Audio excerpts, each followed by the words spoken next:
Yeah. That's really, it's just talking, might have been. I saw Mr. Hoylman-Sigal again. Oh, great job. You're not big there, I know, but. No, I know. Yeah, no, See, usually my. I didn't even think about it, I saw the sheets and I have my glasses on and I sat down, okay, I'm pretty big right here. So stand. Yes. She's before. Pictures online. Yeah. Pictures online and rallies online, so it's 1, 2. I know. Yeah, Alice counts for. I think, Okay. where it says, yeah. But I live in. Yeah. Where it says, This. yeah. Okay, so I think we'll get. We'll get one more, yeah. One more person. Walk them through. Shelby, looking at the administrative code, I think the signage is retroactive. The signage mandate is retroactive. That's really good to know. As like a legal ruling, you should look at it with a. But it's worth looking into is what I'm saying. But for any. Like about that particular location, we've had a couple of. Meet back and forth, letters, things like that. Yeah. With any outcome. I mean, well, but I think we need one. no, elevate. Not anyone, we have, David's Brad online, not Brad. Yeah. Susan's online. Ken. Oh, Susan is, okay, So that's it. okay, Yeah. okay, then we're good. It's been there for quite a long time. I mean, there's the elevated acre and then it's the analysis district. Yeah, and then there's one at 40th and 3rd elevated, yeah. Good morning, everyone online. We'll be starting momentarily. Thank you for your patience. Open, they did work on the elevator for a while, I think, back up. All right.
There last night, I was so excited I make the train. And then it says the last stop's gonna be Bedford Nostrum, so I'm gonna work every night, and so I had to take the substitute bus from Bed-Stuy all the way back up to Long Island City. But it's just like I ran to make it, I was so excited I made it, and then. It was on me. Orange juice. I hope that's okay. Good morning. Shelby, it specifically says in the text, regardless of the requirements of the zoning resolution. Something like meeting. So. Got in late last night. Huh? I'm gonna say drop there. Yeah. We'll call 311 and report it. It's the way we like have the information, for better or worse. Sure. You got that kind of. Yeah, I reported some dog poop the other day. Oh, good. How do they extrapolate? What number of complaints? You would do it. But I would, I wasn't. For every. We took back from all the last- That means there's seven. There's like, Some groundwater. there's like all, when we were doing some of our reports, this was a big thing we ran into. A whole slew of literature on the usage of 311 data as representative of the state of affairs. So it's hard, they're definitely floor not ceiling, obviously. But I think the best way you can assess is just like trends over time as opposed to the bottom line. And then if you have like another source of data, you can compare at a given point in time 311 to that and then see what the ratio is and extrapolate it, but it's like not very. I mean, the biggest complaint we have, like every meeting we have, we talk about, please file your complaint with 311. And the biggest complaint we have is everybody always sends us the screenshot of complaint closed, like within 10 minutes Yeah. of it being filed. Yeah. So. Yep. Is that, do you find that's mostly for housing stuff? No, it's for noise, It's for. like anything that they're not gonna follow up. I get it too. And I go, you guys did nothing. By the way, another reason why it might say complaint closed is because sometimes if they have multiple complaints about the same thing, they consolidate all of them under Yeah. one complaint and then they close the rest, but leave a single one open and that's the one that they Well, investigate. then they should put another message because Yeah, that I also leads people not going down, right? And- We hear, I get that at parking Yep. all the time. I get it a lot from noise complaints and a precinct told me the other day. I don't remember where we were, or something, but they were saying that it's because they send it directly, as soon as 311 gets a noise complaint call, they immediately send it out to the precinct. To that, Yeah. so like as soon as they transfer it, right, it's like it's been reported to. Right. X. Just good points, I have one that's been open now for 4 months. really? What is it for? I was charged with congestion pricing tax above the zone going north and down. And I'm only, I mean, it's not about the 75 cents. Like leaving the zone, So I wonder what they would do. Yeah, ignore it for 4 months. And I'm more predictable. So I'll say after 5 years, it naturally goes away. We had all the placards that we. Yeah. It's because then now as soon as it's placard, it they basically. Okay, yeah. Is this city agency? Yeah. That's okay. As hard as okay as he can, yeah. Yeah, I think Sorry. that will become way more clear. We're gonna park. I dropped both of them. You're all settled in now? Yeah. We're circus Monday, Tuesday, we're on all day, Tuesday night, Wednesday. Oh my god. All last night. Oh my god. Special came right in and then. How are you feeling? No, it's really like we. Oh. Yeah, and like, Yeah. start January, brand new off, right? They are my Anyway, people. but yeah, we took, My daughter's at Syracuse, she's the quiet, all major dance. My son is. It's been a lot of things that have blown up, you know. He wants to be Yeah, mechanical yeah, engineer. well, good luck. He told me a lot of good times. You can always have a place on a CV. Good morning, everyone. Sure. Good morning. Hi, sorry, that was really quick. I was like, wait, I thought it was good. Good morning, everyone. Welcome to the August Manhattan Borough Board meeting. It is lovely to see everyone. For those of you, as our Deputy Borough President was saying earlier, are sticking it through here in the city towards the end of summer. Lovely to see many of you here in person, but then also I know that we have some colleagues online as well. With that, I do want to officially call our August meeting to order at 8:52 AM. Okay. So now we'll go straight into our agendas are being printed. Apologies for that. But it was also sent to your email. But with that, we'll go ahead and go straight into the roll call, please. CB1. Tammy Meltzer, good morning. This is my last one. Oh. And Alice White, our soon-to-be chair as of next week.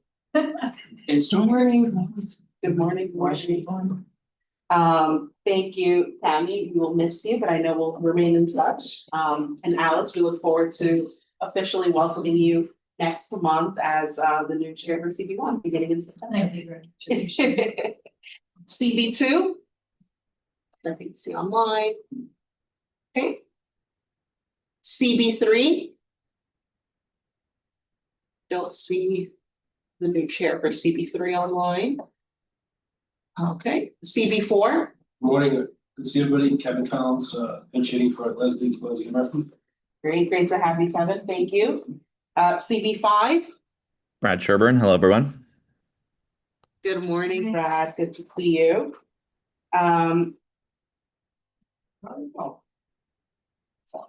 CB6. Sandy McKee, Chair of CB6. CB7. CB8. Hi, good morning, Valerie Nathan. Wonderful to see you. Good morning. CB9. Good morning, Victor Edwards, CB9. Good morning, Victor. CB10.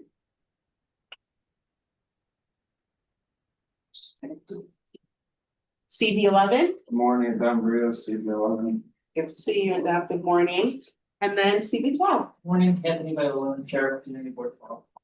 Good morning, good morning. Wonderful. With that, I would like to move on to the second agenda item, which is the, well, before we move to the actual adoption, I do just want to note, we do have on the agenda an update on the DCAS training.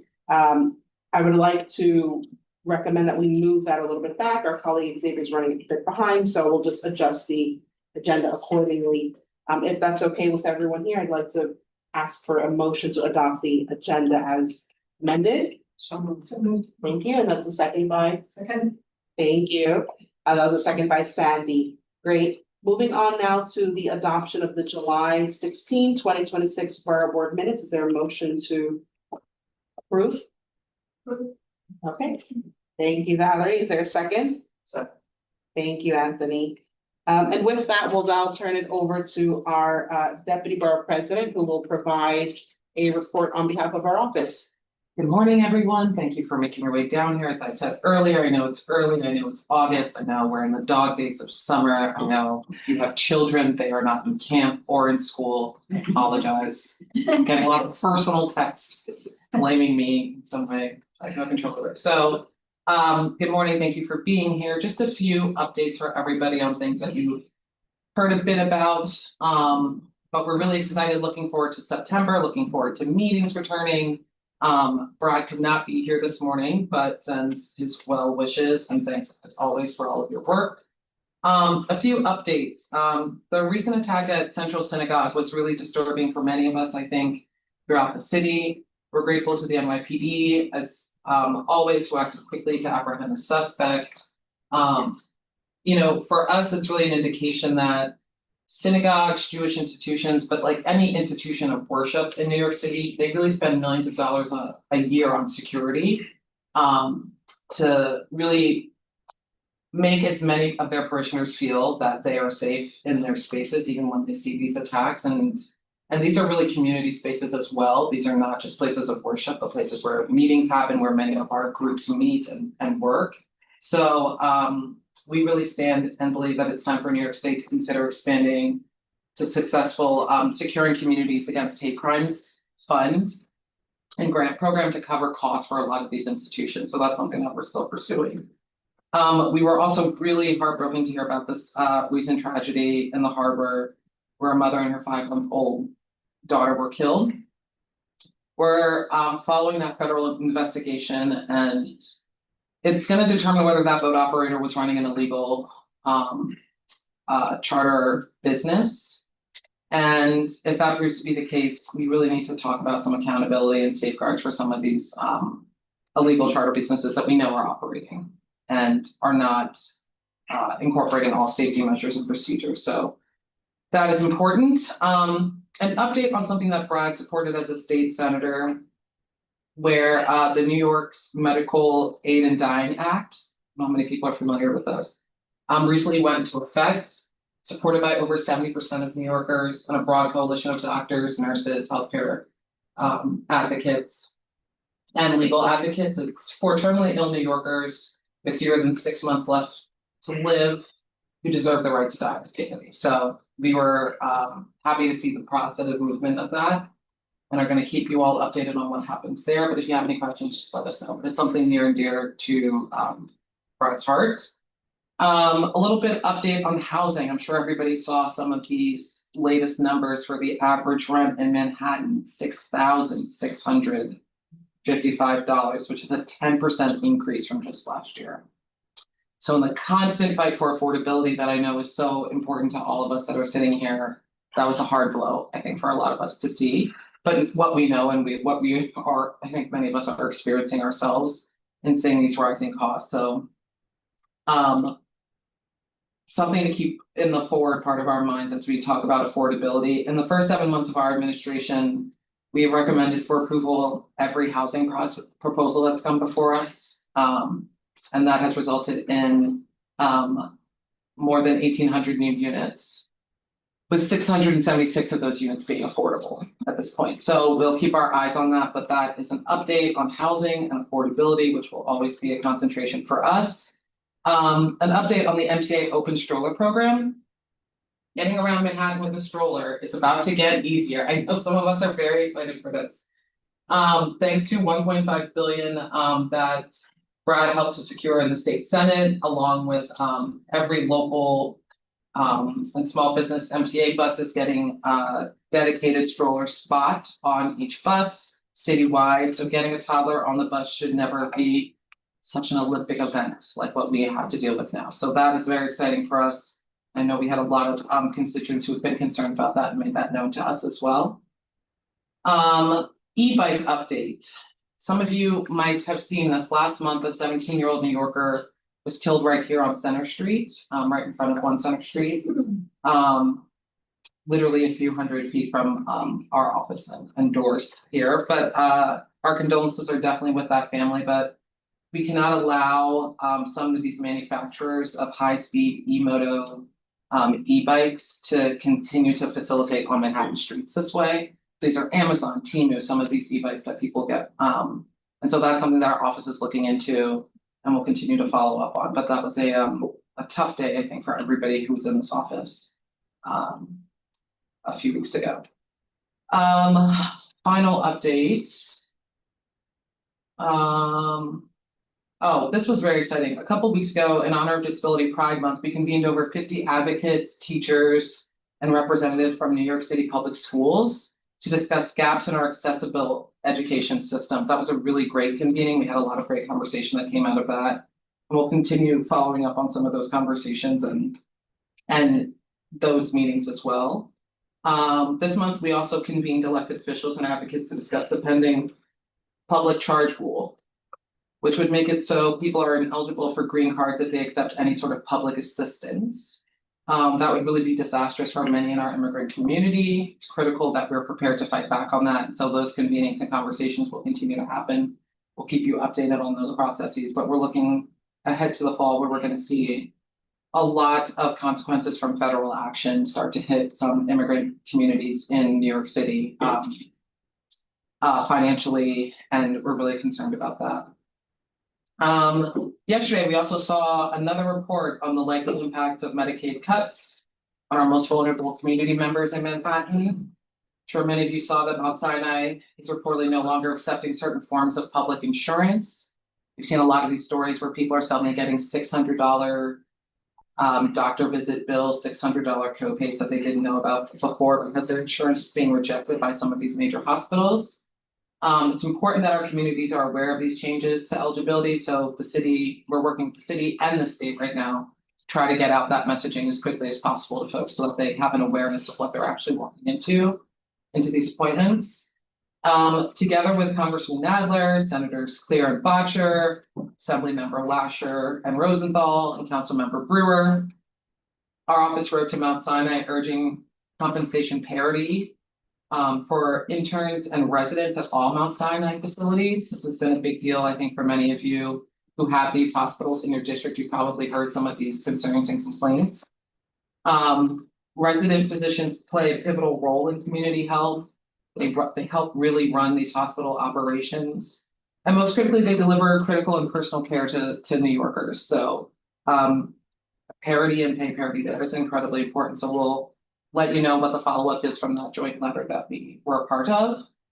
Our office joined over 100 state, local, and regional elected officials in a joint letter to Senator Schumer and Leader Jeffries, urging the New York congressional delegation to publicly support the abolition of ICE. That's not something that we are going to stop participating in and calling for. The recent killings of 2 innocent immigrant fathers, following the killings of even more, and many names that all of us know: Alex Peretti, Renee Good, Nurul Amin Shama Alam, and many others in immigration and enforcement facilities. It really does show that ICE has no regard for public safety, due process, or truthfully just human decency at this point. So we are aware that there's some more activity happening uptown and downtown with ICE. So many of your board members, so many of you have communicated directly with our office. We share that information out. If you have reports of ICE popping up in locations, if you have concerns, please let us know. If you're hearing or seeing things in certain locations, we share that out with a lot of the grassroots groups that we work with and community-based organizations that we work with throughout Manhattan. So if you hear something, say something.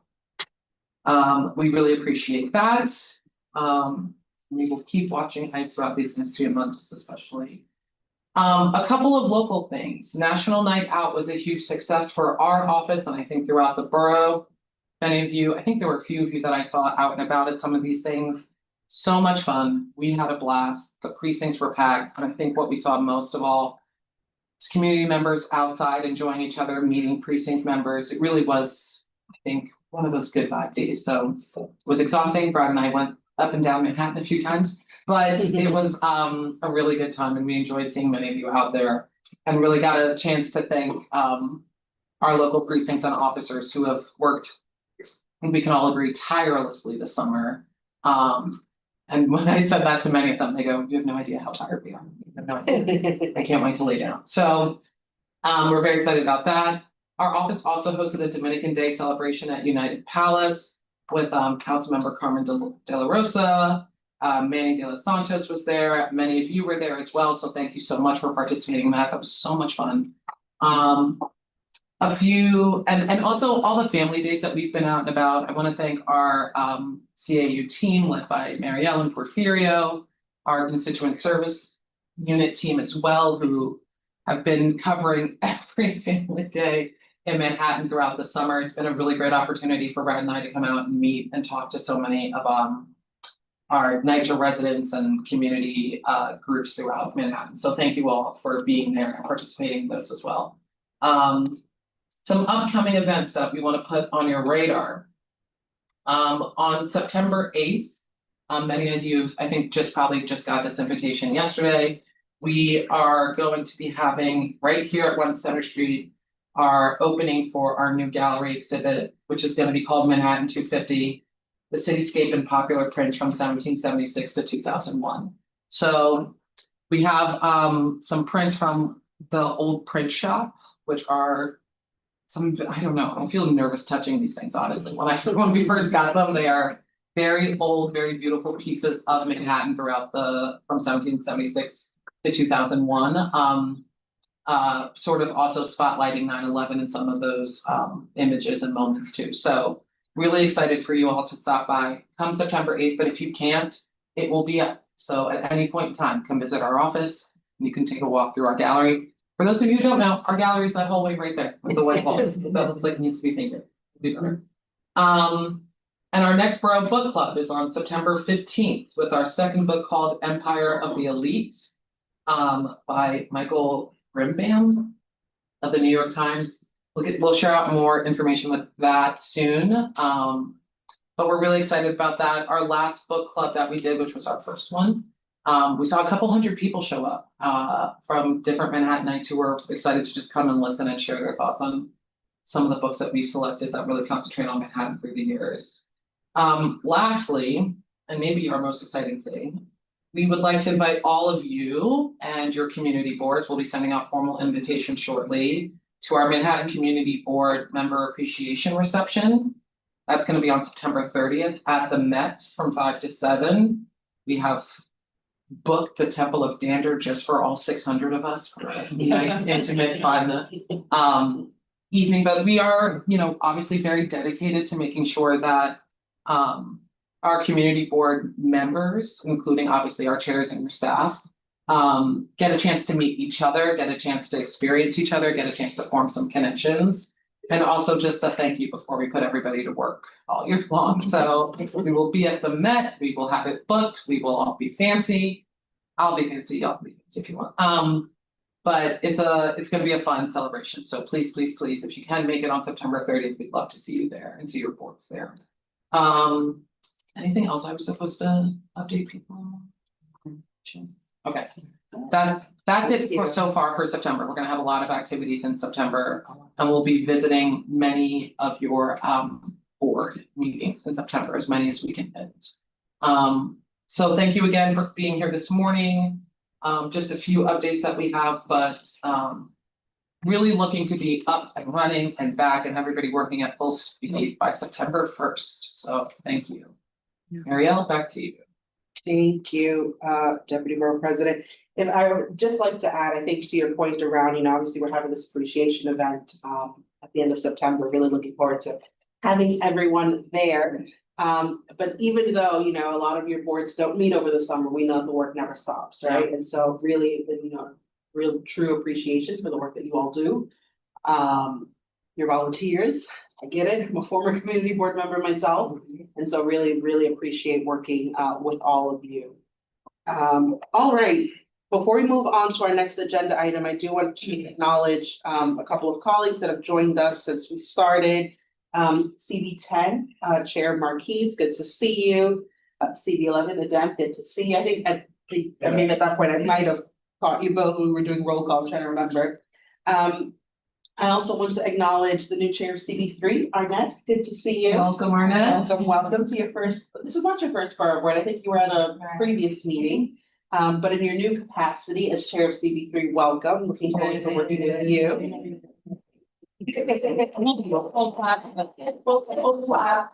Your TED card was printed, I don't know where it's at, that's why I went over, it was being weird. I was trying to find it, but we will have TED card for you. Is it under one?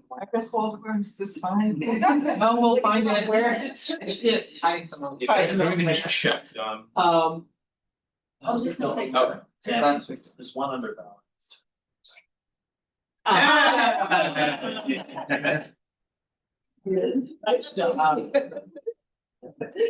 Wonderful, well, welcome again. I also want to acknowledge that we are joined by representatives from the following council members, and thank you all for being here in person, but also to our colleagues online. So make sure I haven't missed anyone on my list. We have representatives from Councilmember Epstein's office. Thank you, Chanel. From Councilmember Wilson. Thank you, Shashank. Good to see you. From Councilmember Encarnacion, I think I saw Adam online. Thank you. Shelby from Councilmember Maloney's office, and then also Hiba from Councilmember De La Rosa's office. So thank you. With that, as we have no council members in person, we're going to move on to the next agenda item. And I'd like to turn it over to my colleague Esther to talk about our strategic policy statement. Right. Hello, everyone. I'm Esther. I'm the Director of Policy in the office.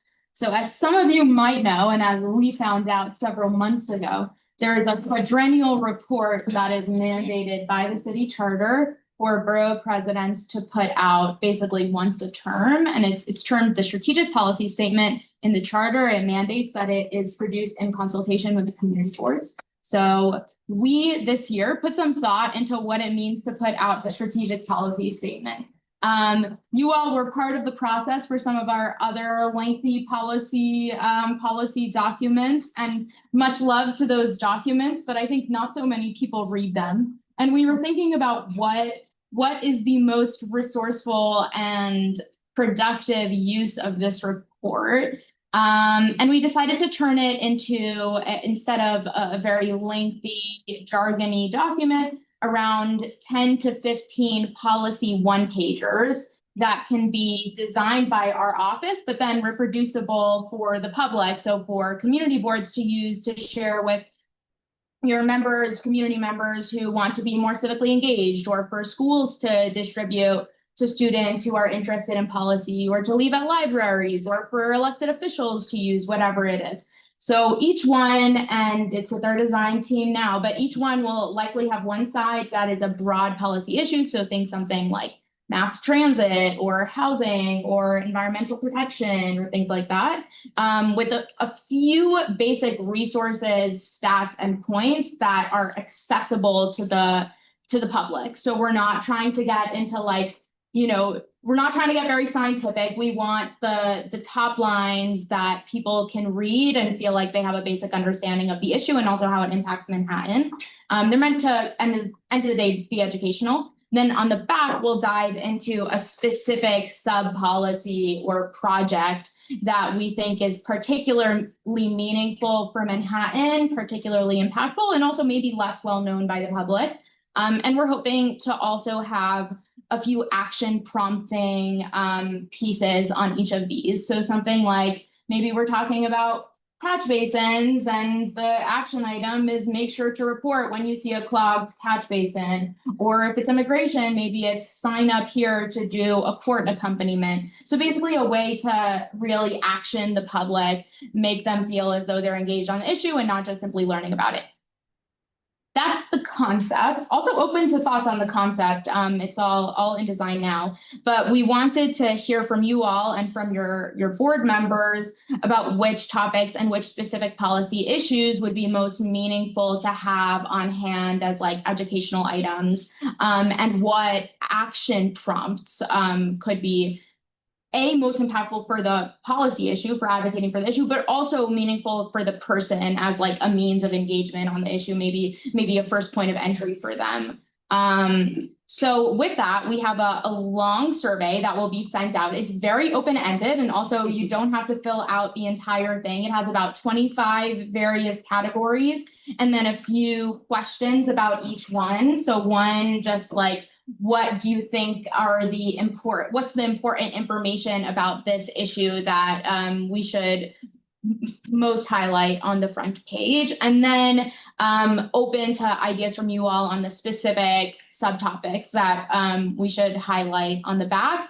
And then any local organizations or advocacy groups that are already doing important work that we can list as maybe resources or places for people to volunteer and get involved. And then I would love your idea for action items. Some of these things have like more obvious ones. Some of them don't have obvious ones. Obviously, you can always say like, call your local council member, and that's a way to do something, but maybe it's like less directly engaging as some other action items. So we've been brainstorming, but I would love to hear from you all. So we'll send the surveys out probably today or tomorrow and ask you to share it with your board members. I know many people are off this month, so we won't ask for it in the next week. Don't worry, you'll have a few weeks to fill it out and get it back to us. But I also wanted to kind of open the floor for quick discussion if you all have any specific thoughts or ideas, both about which topics to use and the questions that I just laid out, but also about like, what is the best use of these cards? Is there a particular community that we want to make it accessible to? Is there, anything we should add to them? I don't know. That's my spiel. Thank you, Esther. Do you have some examples of ones that you're thinking of, that you're considering? Sure. So I would say like for environment and maybe like coastal resiliency, we could focus on the East Side Coastal Resiliency Project, or we could talk about sponge infrastructure, making it so that like the infrastructure used in our parks and in our buildings can retain stormwater more.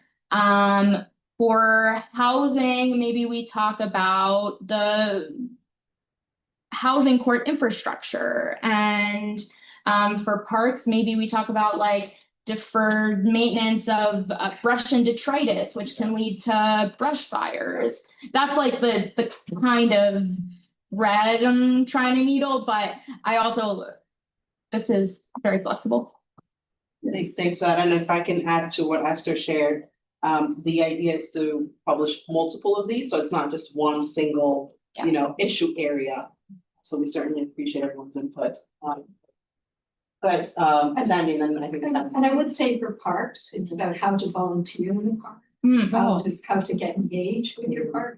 We hear a lot about that, and I know that most parks have a park group, but it's.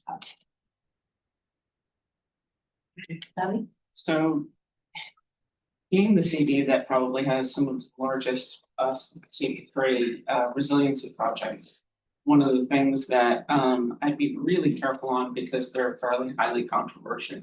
And so to have the borough president speaking not as a outcrop of what the city is trying to say, but also hearing back to the community, there's a very fine line where I do think that the borough president has like the best position to understand, which Liz and I can talk for hours about, is the fact that something like permeable pavers, which you would think, oh, of course, that's not actually in the DOT toolkit for wide use. And you don't understand when we asked, it's in their toolkit, but it's in a small part. This came up, I was gonna report out about, you know, Canal Street, we're so excited, but it's really odd to us. Like when you're looking at something like that in the search for environmental protection and, you know, not building hot surfaces consistently in the city, that something like permeable pavers is only allowed under a very small circumstance. Because the policies of the agencies haven't caught up, distributed widely through the system. So something like environmental protection, while it's really important that there's so many parts of our island that are not protected, that have flooded, you know, it's a wild conversation. And we're happy to talk to you offline about this and about drainage. But I think that that's something, that's a place that I personally think the borough president has the strongest, because he can take what happens if there's flooding in 10, 11, and 12 and match it to the flooding that's happening in 1, 2, and 3 and everything in the middle, and it's just flooding, right? And if it's drainage, it's just drainage. And those kind of conversations, to have a deeper dive to understand how the borough president can make agency change, to be able to get the things that we need, green, sponge, bioswales, permeable pavers throughout the city, would be incredible. So it's, yes, a great strategic policy, but I think it needs to be for all of us, with a little different spin.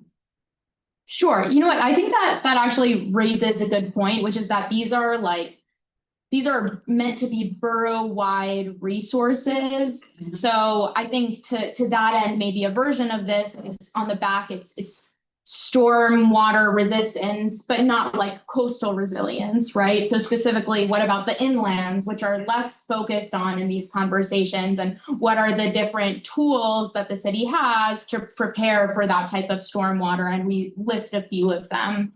And then I guess I'm open to thoughts on like whether these are useful as like agency prompting documents, like are they agency facing or like public facing, and what's the balance between those two? I'm not totally sure yet. Yeah, I think that's.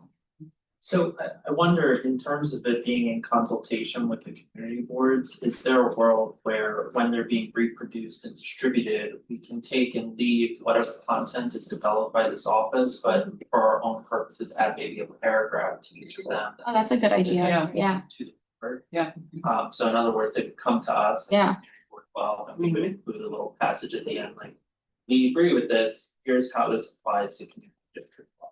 Yeah, I love that, that's a good idea, I was gonna ask the question about agency versus public facing, because I think a lot of issues becomes within interagency communication. And it's hard to unify a borough when there's so many different entities that are involved that may miss a step or have a different intention behind the same thing. The thing that comes to mind for me would be education and the use of AI.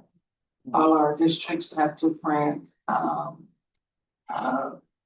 goals or different utilization apparatuses of AI, but in the same token, the DOE has several different vendors and uses of AI, and our districts are not always aligned. I know District 1, our students don't use AI in the sense that I can't remember what district it is, but in Brooklyn, I think it was, where there's an AI bot actually teaching children and they're listening to them. We don't use it that way in our district, but I don't know how all the districts in Manhattan choose to use, because that's between them and the superintendent and the DOE. So in thinking about stuff like that, it's a lot of I think in that vein, there's a lot of agency.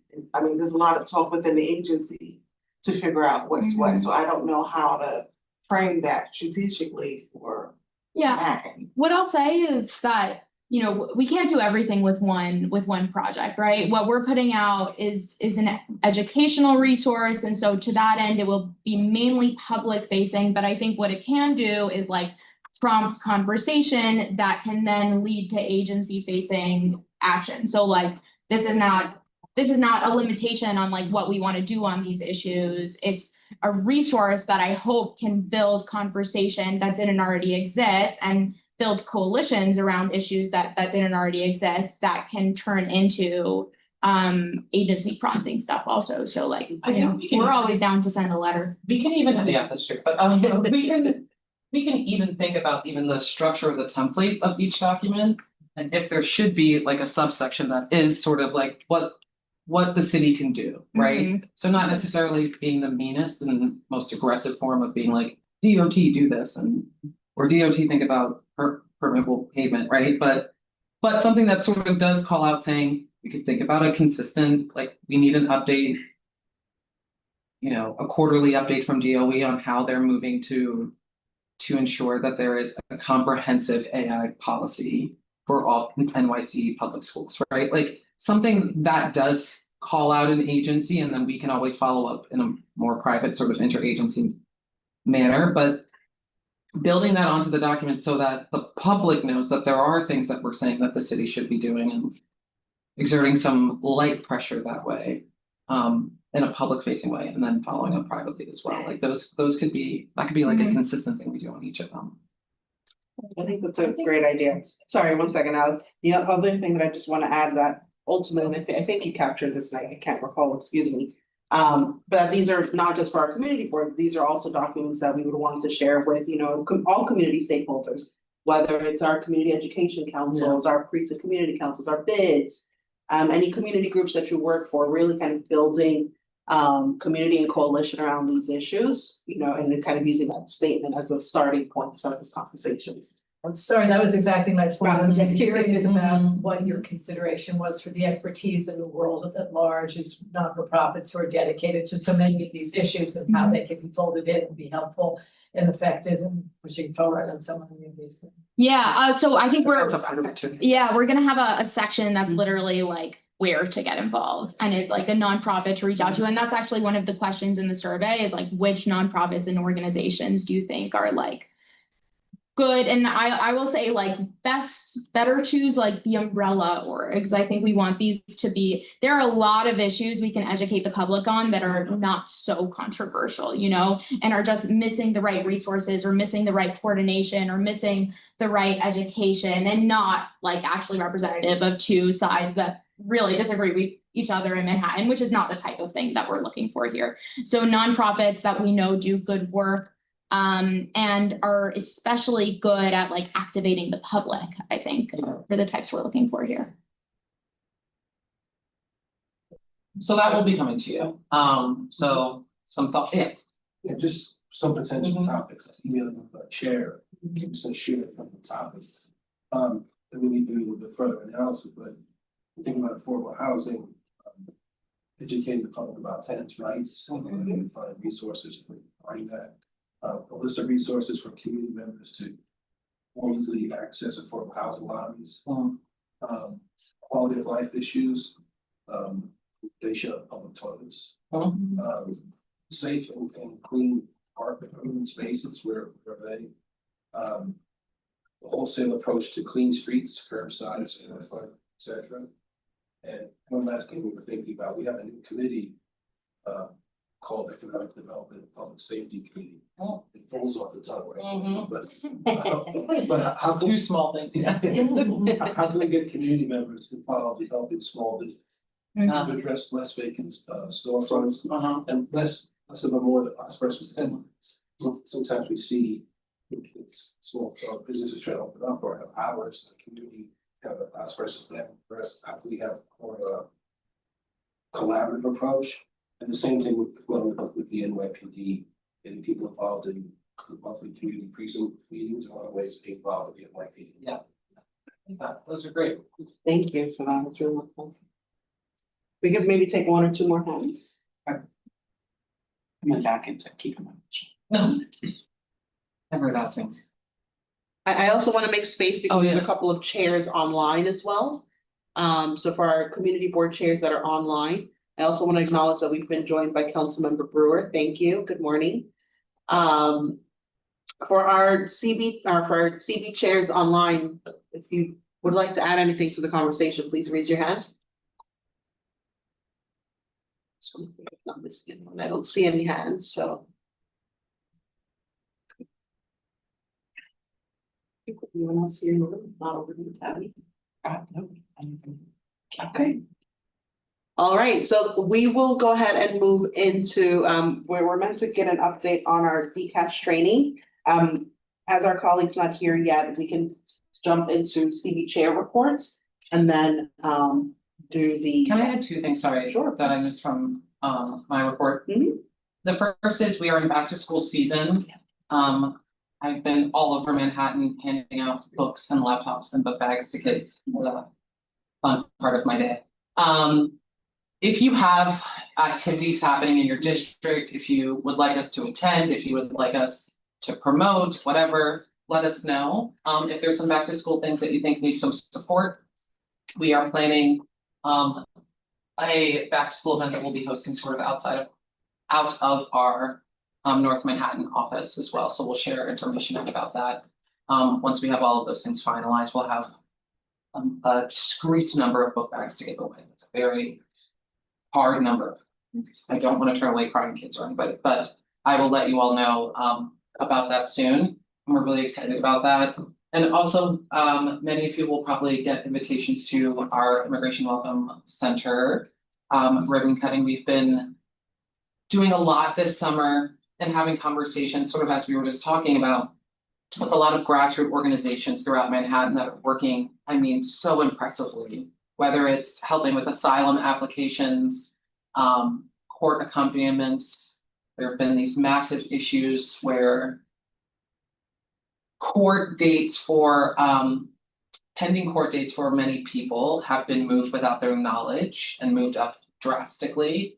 So many folks are missing their court appearances because they didn't know that their court appearance has changed because they are sending these alerts about them to old addresses or to shelters where these people once were a year and a half ago. And so they're not getting this information. It's really tough. So there's a lot of really difficult things facing New York City residents and immigration issues. But we've been spending the summer really meeting with a lot of the grassroots community-based groups that are feeding folks, giving them direction, assisting them.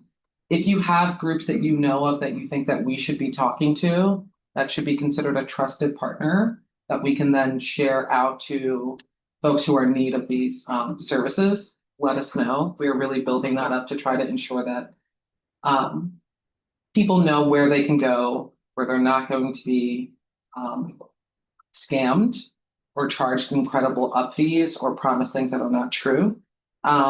And so we've taken that work really seriously this summer, and we're really excited to launch officially in September. But just wanted to give you all those updates, but also the back to school stuff will be coming to you soon. Sorry. No, thank you for that, Misha, especially the back to school stuff, which I forgot about.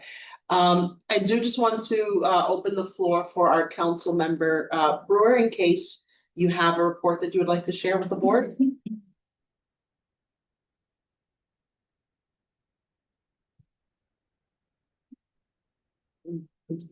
Maybe we can message her. Okay, I'll text her. Maybe, okay. I'll come back later, council member, in case you want to provide a report. I can be very quick, because I'd rather hear the folks from the community boards. I think the main issue for us is that the city council in the month of September is gonna be having many, many meetings on topics of interest, obviously e-bikes. I believe it's gonna be September 30th, but check, there are 17 or 18 bills that are gonna be heard, that's number one. We're also pretty close for an early October date, I think, for pedicabs. We've been working with the Times Square Alliance, Central Park Conservancy, and there's an excellent group actually of pedicab owners, not the knuckleheads, but ones that actually know what they're doing and they want this legislation. So we have been putting in hours, and I think it's been signed off on by many, many people. So that should be early October. I think that's of interest to everybody. And then I'm sure you'll hear from Board 7, but we've got a real challenge with West Park Presbyterian Church, same old topic. I think Landmarks is gonna vote against us. That's a horrific statement, but I think it's true. And then what we have to do, they will go to court, meaning the center, but I don't know if they'll win. Article 78 is hard to win. So we might have to wait. There is a 180-day period after LPC determination where you can actually buy the building. It's a whole long story, but we'd have to raise 40 million. And that's what we're in the process of doing, just so you know. And then you'll hear quickly, I'm sure from Board 7, we had an excellent meeting yesterday with the folks from DEP and the owner of Extel because they have a stop work order and they're fixing up, doing what they should have done in the first place regarding air issues at the site. So that's a quick version. Thank you very much. Thank you, council member. Really appreciate those helpful updates. Thank you. So with that, we'll now turn over to our community board chairs for your reports. We'll start with CB1. Thank you. So since I'm happy to say that DOT came and presented for CBs 1 and 2, 1 and 3 about Canal Street, and 1, 2, and 3, I should say. And that is super excited to have safety enhancements for Canal. This is the west portion from Broadway to 9A. We understand that this is what they can do now. And our hope is, and I will put it out there since Carolyn Esther was so good about talking about policy, we're hoping that when they really do look at doing something, that they add some greening and some trees, and it's not just all cement and concrete. And that they use this project as a lesson learned for, is it working, is it not working, what could be improved, not just moving along. So we're excited for safety enhancements and new bike lanes and to get this started. We did a resolution in the end of July after Borough Board about the city's handling of FOIL law requests for post 9/11 air quality records. It's sort of incredible to us that the mayor said, yes, we're going to release them, and then actively said their legal team said no. So we really do want this, especially coming up on the 25th anniversary.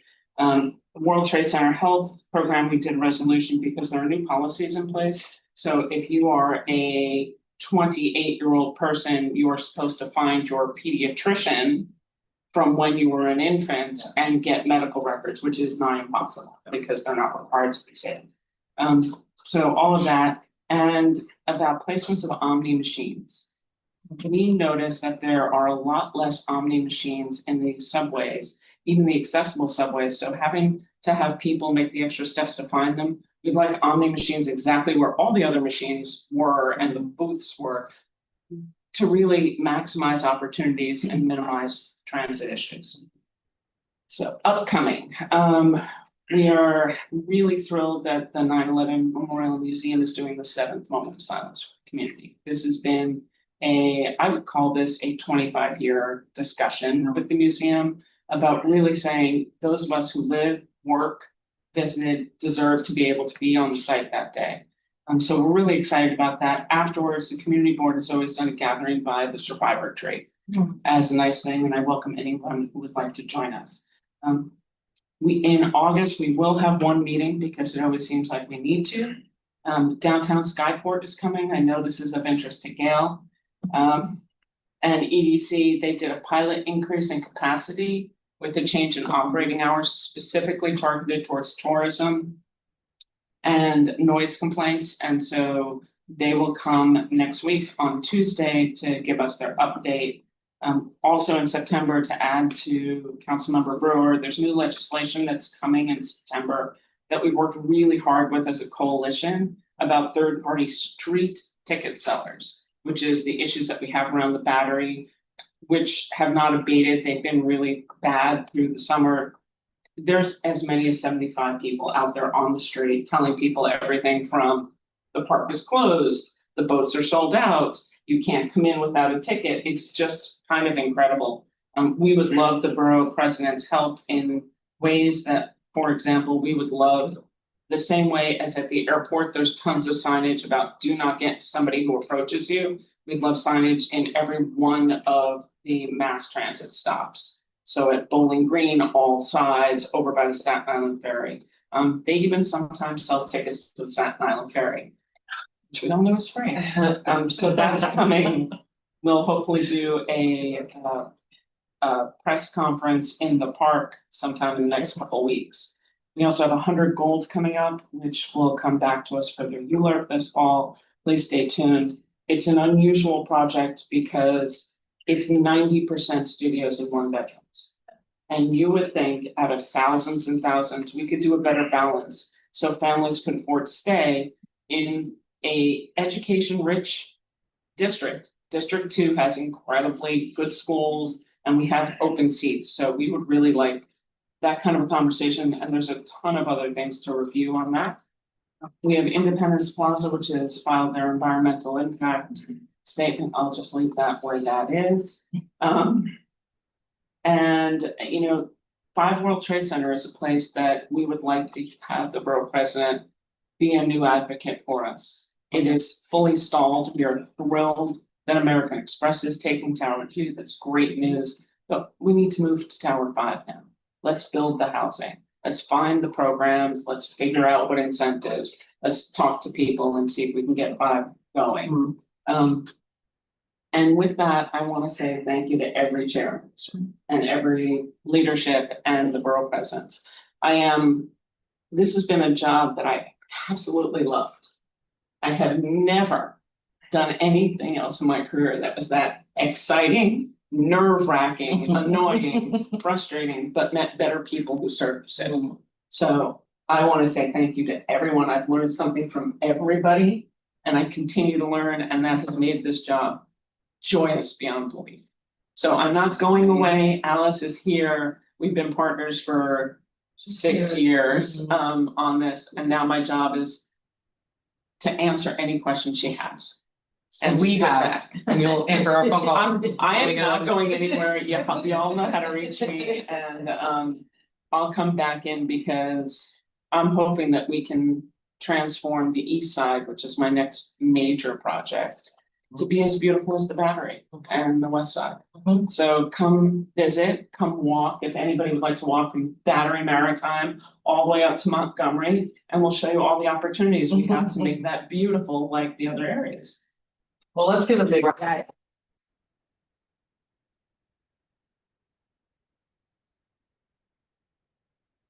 People, a real example of a committed public servant. Thank you for all that you do. Thank you. I wish you guys had been here for 6 years. And we couldn't have done it without you, though. So seriously, your leadership is consistent across all of Manhattan, not just downtown. So thank you. Thank you. My pleasure. Thank you, Tammy. Yeah, I mean, I'll talk with you later, but it's been a pleasure getting to work with you and then meeting you and working closely with you. And thank you for Even your though I'm calling, going, Yes. That's what it is. Yeah. That, exactly, and that's what it is, and so, would echo the deputy borough president's, sentiments around your commitment to community. So Thank you. Thank you. thank you. All right, we do not have a representative from CB2. Just double check in case Valerie's on, let's see her, okay, so we'll move on to CB3, Arnett. Over to you. Good morning, and a circle of life, you're. Oh my God, that's so cool. Yeah. Last report, first report. Yeah, right. Yeah. Yes. Right now, mine is not as robust. This is actually my first borough meeting as chair, and as you know, August and July are typically not as busy as the rest of the year. But I do have some things to report. We have a new intake center on 3rd Street. I don't know if anyone's heard of the location of Bellevue to 3rd Street near Bowery, but what is great to report is that our street now has it's been less populated with the opening of the intake, the male intake center. So we have less people on the street. We haven't had any complaints. The ceiling and the sky are still above us. They have not fallen. And it's actually been a really good collaboration with the Department of DHS. So that is really good. We have a cab, we do meet, and we also have our community members on that cab as well. So we are trying to ensure that we're actively including the persons that and the residents that are directly affected by the intake center. But so far the effect has been positive, so we're happy about that. In addition to that great news, we're gonna continue with some more. Our 11th Street and First Avenue, or between Avenue K and First Avenue, we've been having really tumultuous talks about our population of delivery, e-delivery drivers, e-delivery bike persons. We've been in discussion about this for quite some time. There was issues with trying to obtain a bike corral to maybe help with the population of bikes on the street. We haven't got that as of yet, but we have made progress in having more talks and trying to help the community. Actually, the deliverers are predominantly of African descent. And so unfortunately, there's been some pushback based on ethnicity and race, but we're not going to focus on that because the good news is that we were able to establish a first meeting of various African community representatives and leaders, as well as a representative from the Workers' Justice organization. And so we are now collaborating to have monthly meetings and offer resources for our delivery folks. And in doing so, hoping to get more of a collaboration to not only help, but actually mitigate some of the issues of having the delivery persons just in the area not being able to go anywhere else. There is a mosque that is located on that block, but unfortunately have been unable to help house that population of folks, as well as help with the corralling of the bikes. But we are moving forward with getting as much assistance as possible to those delivery persons. And I'd like to say, as far as our community board, we've been really forward facing on social services and assistance of folks. So we're moving with that in mind and hopefully mitigate the issue of having a whole bunch of people on 11th Street with their bikes and, actually just trying to live life and make money, but not in a way that would be, I guess, a challenge or barrier to the residents and business owners in that area. So I'm glad that we're starting these talks, and it looks like it's going to be a brighter future as we all collaborate. Let's see, I think really those are the two things that I really wanted to report, as well as I just personally wanted to give a great shout out to our district manager, Susan, who's actually online, who has been instrumental in the transition for me from first vice chair to chair. It is one thing to eat the sausage, but to see how it makes is a whole nother bowl of wax. And I really wanna thank and show my appreciation to not only Susan, but her staff, who has been really instrumental in this transition. And as well as like this 11th Street meeting, we have been really involved in ensuring that the matter isn't dropped. We have reached out to elected officials for assistance, but we all know things don't happen and when at the time we want it.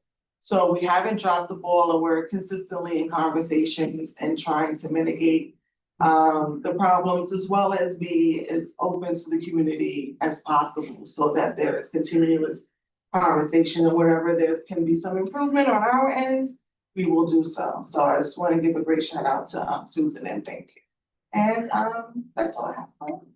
Thank you, wonderful. Well, thank you, Arnett, and again, welcome again to Borough Board. Looking forward to working with you. And yes, shout out to Susan. Yeah, if I could always. just add, and all DMs.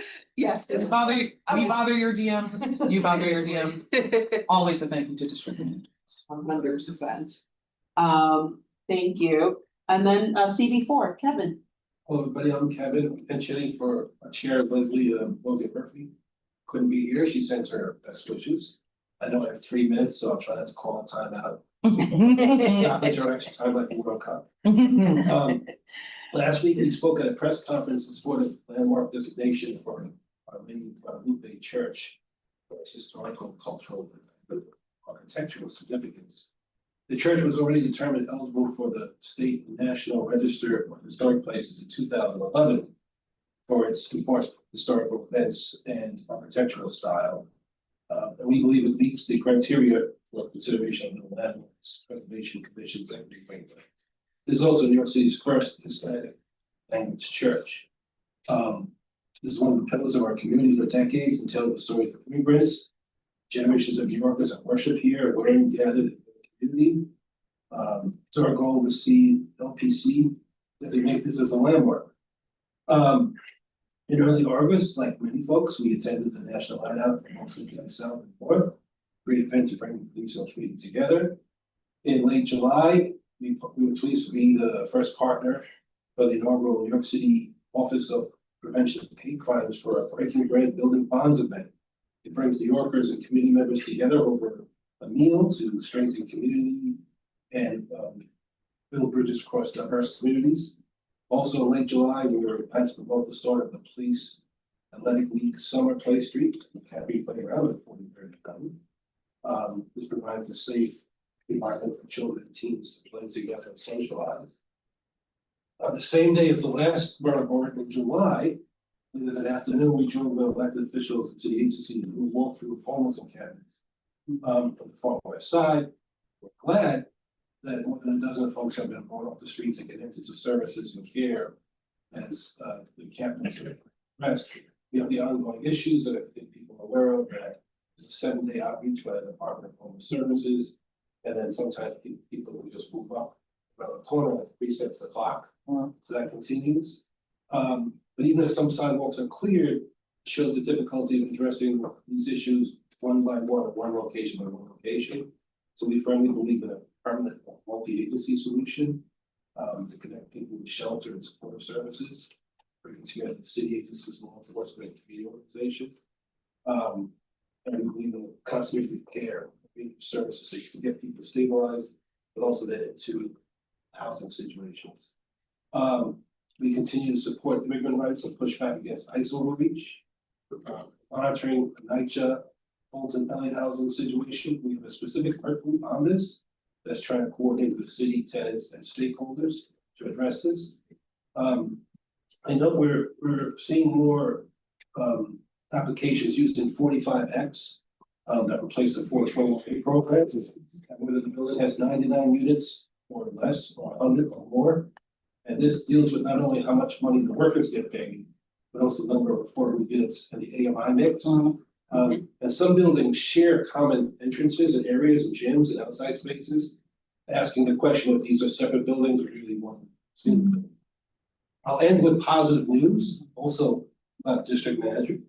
What we've hired and had a new district manager, Stacey Johnson, who just started a couple weeks ago in the month of August. She's off to a great start. She's been meeting with board members individually and collectively, and she's stepping into longtime DM Jesse Pauline's shoes. I hope everybody has a great rest of the summer, and thanks for your time. Thank you. Thank you, Kevin, and I was right at 3 minutes. I don't know. No, we're reminding you. Oh, no, thank you for that, and we're also looking forward to welcoming Stacy and then getting to know Stacy and being a helpful partner to her and the board. So thank you. CB5, Bradley.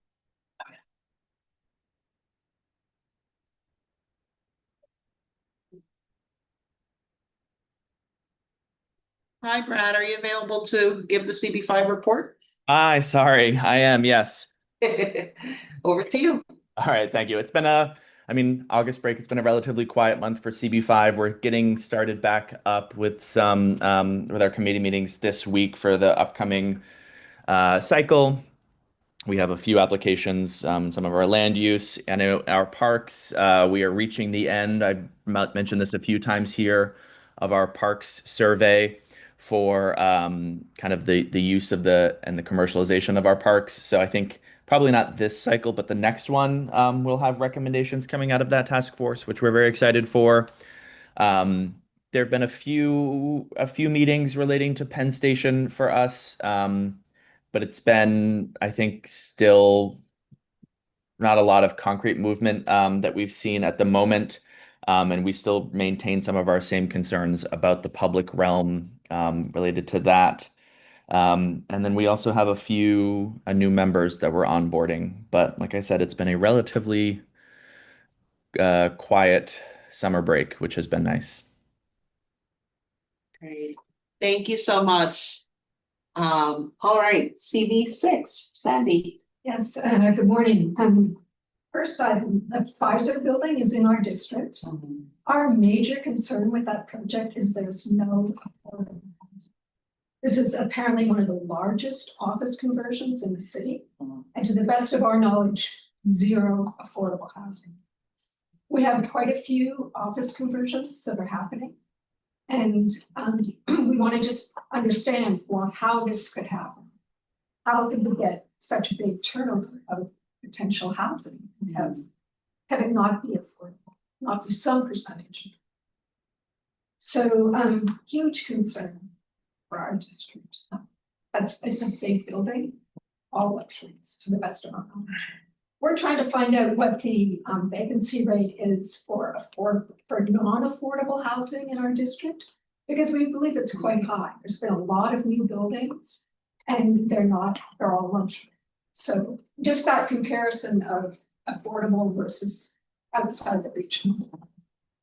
We're having an e-mobility presentation. We've invited Councilmember Maloney and Councilmember Epstein. Councilmember Maloney is definitely available to come. We're still working with Councilmember Epstein's office. We're going to do this October 1. And the goal is really just to try and understand what the 18 bills are that are being proposed by the state. And we'll ask for questions ahead of time. We want to be civil, but we just want to understand what's going on. We had an exec meeting last night. We talked about an MTA easement, and there was quite a bit of concern that the MTA said they didn't need an easement in this particular location, where we understood that would be a subway stop in the future. And the concern from the board was that maybe they didn't look for the easement because it's not funded currently. So we're looking to the MTA to give us a better description of, we hope the third phase is coming sometime soon, but we'd like them to plan for it now. So this is a series of low-rise buildings. They said they didn't need an easement. we don't see where they could put an easement anywhere else in this kind of very dense district. We have 49 members currently. We have 2 that are leaving the end of September, which is unfortunate. They're moving out of the district. We also have 1 member who's on military, who we haven't been able to contact. He's a brand new member, so we might follow up with that. And I think that's it. Thank you. Can I just make a comment about the MTA easement? Yes. We faced this issue when with the original phase 1 of the Second Avenue subway, where over 50 years, they had been getting easements in various places. When it came time to build the subway, none of the easements that they had gotten over years were useful in the planning of the station, which led to them wanting to put an entrance in the middle of my block, which led to me finding out there was a community board. We successfully fought that back. But since then, we've encountered the same thing, meaning there are many sites that are eligible for MTA easements, and the MTA routinely says, forget about it. And we've tried to say no. We said we think that there should be an easement. Right, exactly. Well, that's right. We think you should take the easement. If you never use it, you never use it. But it doesn't hurt it. No, because what had happened then later on was they tried to get into buildings to see if they could actually gain access and put the entrances in what would have been appropriate spots. But they didn't have the easements, and the buildings then litigated and they couldn't get in. So I think it's a real problem, and I don't see why they give it up so easily either. And apparently it then goes to city plan. And excuse me, I mean, I understand we as a city don't have so much impact potentially with the MTA, but city planning, it's a zoning requirement that could be implemented. Right. Well, plus if you get the bonus. You get the bonus FAR or whatever you want to do if you say you're going to do something related to the station. So it's almost like, don't give us, we don't want the easement, but later on when we actually need it or we need it, we'll give you the bonus. Yeah. So I don't know if that's something we can follow up with. Yeah, The borough president. Thank you for that, Janet. I also want to acknowledge your point on some of the vacancies. We're working on it. There's a couple others that we know across the borough.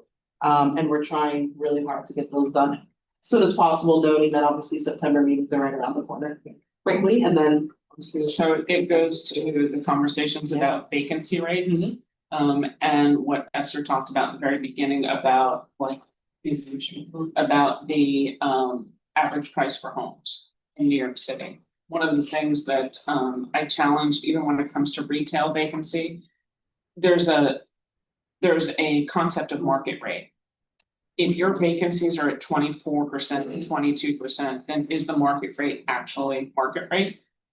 And that's a question that we raised and we asked, and you don't get any kind of answer back, but that's a really good question to start having. And along the other when it comes back to residential, I am on the same page as Sandy. We think there's a lot of luxury that is being held. We are not getting the building of as many affordable housing units compared to what we've lost, which I brought to you before. Community Board 1's lost thousands of affordable units, but we don't qualify for any of the new programs because we got 500, right? So the city doesn't look at loss, they just look at current gain. And so between that and we have tons of conversions all around us right now in the Class B and C office buildings, you're not getting the guaranteed affordability that, like, you're not building socioeconomically diverse. That's Thank you for that. Consistent in city of yes. Correct. Thank you. We are gonna go ahead and move on to CB7, Alex. Hello, yes, relatively quiet summer. As Councilmember Brewer said, we had a construction advisory last night related to asbestos. I think it went well. We'll see how DEP and the developer follow up. Similarly, I think with that same developer, we have a community benefit agreement, which we'll be voting on in September, related to affordable housing on that site. So that should be also quite interesting. We'll share any learnings we have from that community benefit agreement. And I think that's basically it in terms of updates from the summer. And yeah, we're down one person, so we have one vacancy. But yeah, that's it. Sounds great. Thanks, Alex. And yes, we're working on that one too. That's on my list for today. Thanks, Alex, and thanks, CB7. Valerie, over to you, CB8. Well, we've been super busy. We've had a very hectic summer. I'll start off with the most unfortunate news. We lost 2 more people to Legionnaires last week. That brings our death total to 9 for the cluster. There have been no new cases with respect to the cluster since July 15th. But we still have 1 person in the hospital. And that person has been in there a very long time. So it wouldn't be unexpected if we got more bad news. And also, I do read all of the I don't know what boards about our community, and someone reported last night that there's a new case of Legionnaires. So we don't think it's related to the cluster, but we are investigating. I've been in contact with the speaker's office about that.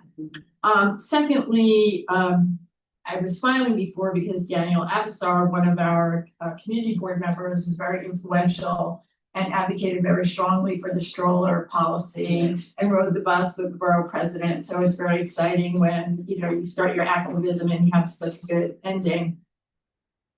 Speaking of housing, we had a very unsettling meeting with EDC with respect to the plans for the 73rd Street site at York Avenue and 73rd Street. We thought that they would be coming to us with some kind of mixed housing proposal.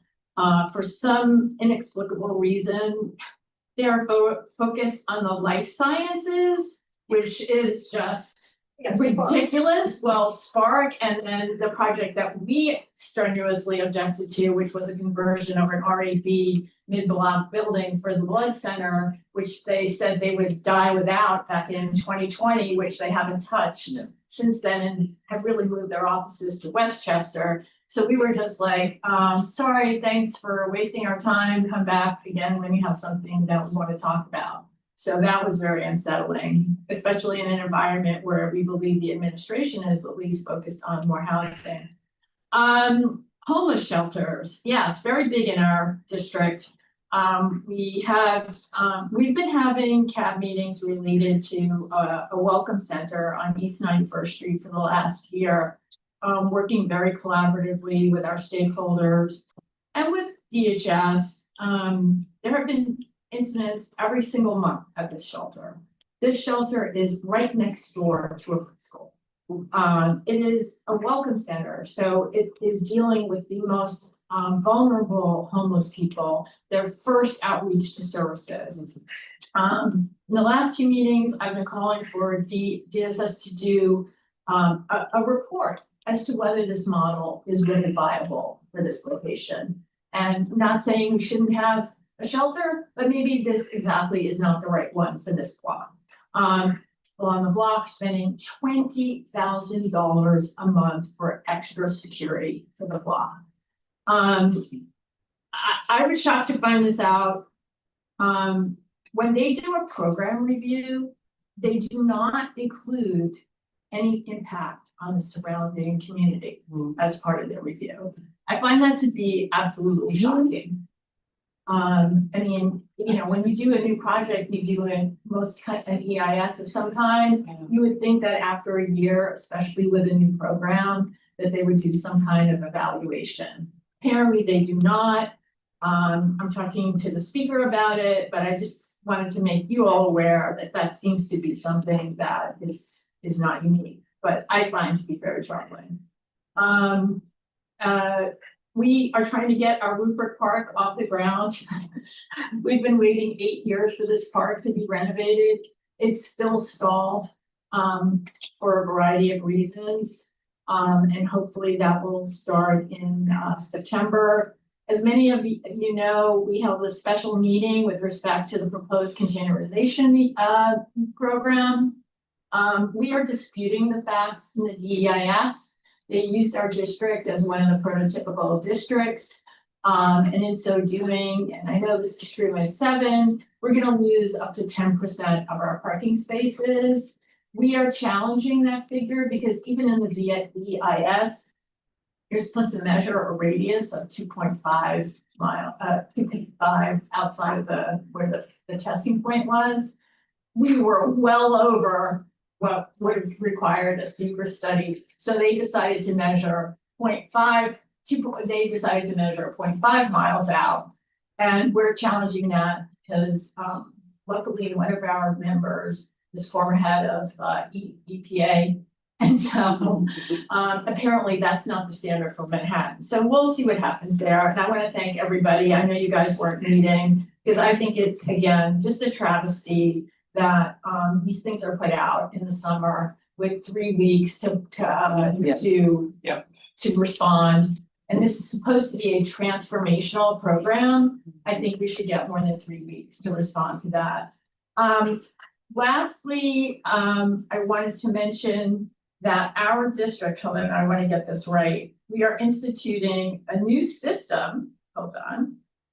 It's called Civic, and it's a constituent relationship management software that allows us to track our communications with individuals and track our constituent work better. Yeah. So we can see complaints coming in or positive comments about things that are happening in the district. So we're very excited about that. And my district manager, who I will shout out to, Nina McKnight, is doing a fabulous job of putting this all in. My last comment is, I was able to judge the talent is timeless concept, which is such a great thing. It's the second year I've done it. And I just urge anybody who's asked to do it, is the most inspiring hour that you will spend with New Yorkers anywhere. And these people, like 85 years old, writing their own songs, their voices are lush. It's really exciting. And so if you have the opportunity to do it, please do. Thank you. Happy August. Thank you, Valerie. Really, that sounds wonderful. Sammy, and then Would you mind sharing the software just so we could take a look at that and understand? Yeah, I mean, That's about- all your DMs are happy, you know, I don't profess to know anything about software, but Ian is very well versed and he's happy to, I know he's been discussing with some of the district managers, but we're really looking forward to it. Yeah, we can. I mean, from a conceptual concept, it's a wonderful, let's take it. And did you organize that senior event? No, it's done by the Department of Teaching. And it's a citywide talent contest, and the winners from each town, it'll be in Lincoln Center next month, is the final round. It's really, really fantastic. I did it for our Sounds cool. district. It's really fun. Yeah, I'd love to hear more about that for our district. We have senior centers and Yeah. I've never heard of it, so I think that'd be amazing. Really cool. Yeah. I don't want to tell you what they were saying, because then those songs will just play in your mouth. Can I ask a question? Quickly, and then we'll move on. I just was curious, what was the problem at the homeless shelter? What was there an actual crime committed? There were incidents that happen every month at homeless shelters. You know, these are people put in situations where, you know, it's very volatile for a lot of it is medical. A lot of the police come a lot of times for medical situations. They come for, you know, weapons are left outside the shelter. You know, the client is ejected from the shelter and then doesn't leave, throwing rocks at the windows, broken windows. You know, and we've got preschool kids right next door. I mean, it's not a good situation. Thank you. Yeah, no, thank you, Valerie. Moving on to CB9, Victor? Yes, good morning all. Can you hear me? Yes, we can. Okay, I can't see the screen there. Good morning all once again. I have a few items. Yesterday I had the pleasure of tabling and attending the Senior Day Fair with State Senator Cordell Clare. This is the 5th year she's done it. There was a huge amount of people there, all different type of agencies. It was really fantastic to be there. I met several other CBs there as well. And it was capped off by Governor Hochul signing a health care bill on that day at the event. So it was really great. A little hot, but a good outpouring of seniors that really need A little hot, Victor. Yeah, sure. Well, you know, I'm from the Caribbean, so it was my. That's true, okay. Another big item, RKO Theater was built in 1913, Broadway and 146th Street. It's been vacant for several years now. We met recently with the developer that's trying to transform it. We're trying to make sure some of the historic beauty is kept there, and they're working in that direction as well to make sure the outside facade stays the same. They're proposing an 11-story building with 99 to 100 units there. And they said affordable. I asked them not to use that word because that doesn't mean anything in my world anymore. We asked about what it would be. They're talking about 80% of AMI.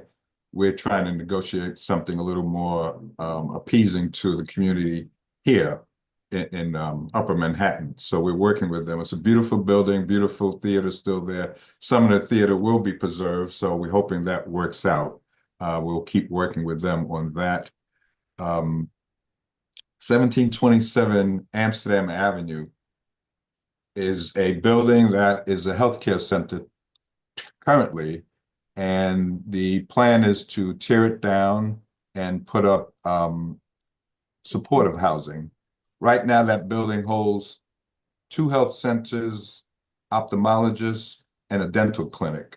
The plan would only bring back 1 health center at half the floor square footage, and we would lose quite a bit of medical facilities that we have there. So we've been trying to meet. There's a lawsuit involving several people pushing back against this, and it would just be studios. It would not serve the family component of this district. So we are highly opposed to the current structure of it. We had a resolution passed in 2025 where we would upzone, have more housing, larger apartments, and some commercial space as well. So we're still working on that to move that forward.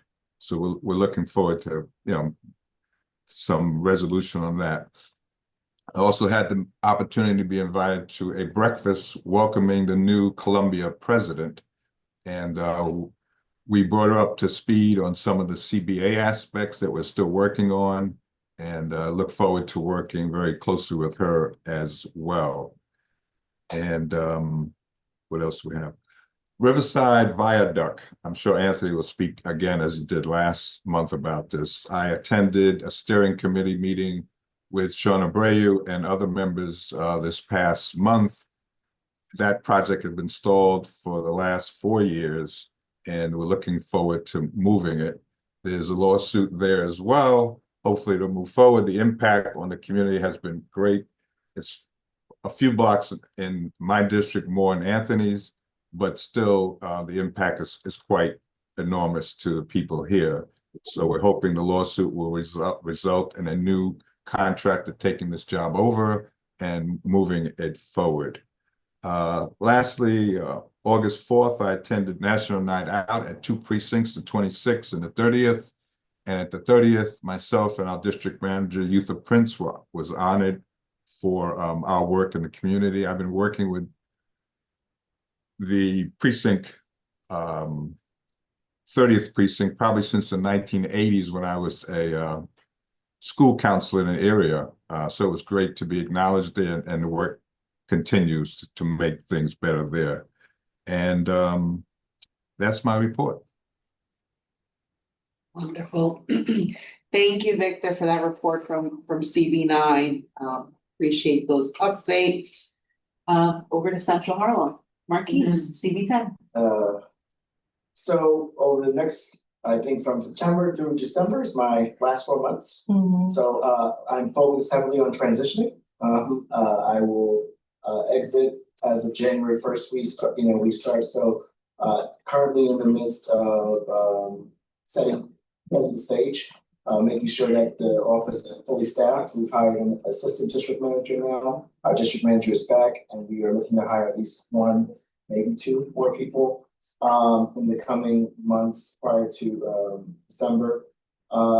We have a larger number of new board members.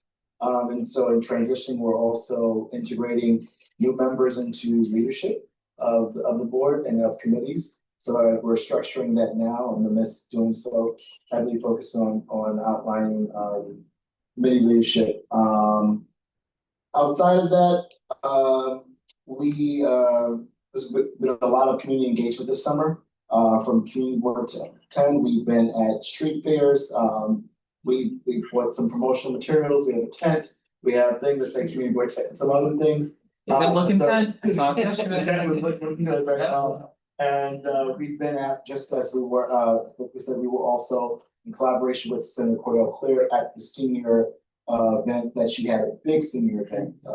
Hundreds and hundreds of seniors on the plaza at the state office building in 125th Street. Well attended, and of course the governor came and also signed legislation, as well as the state comptroller. We have also are engaging in doing some new work with NYCHA, and we are actually we did not have, and we're exploring now, trying to implement a committee with our land use and housing just focused on NYCHA, as we have some NYCHA residents, and we want to really get something more engaging with NYCHA residents. That's something that we kind of lack as a board. And so that before leaving, we want to make sure, before I leave at least, want to make sure we have that set up.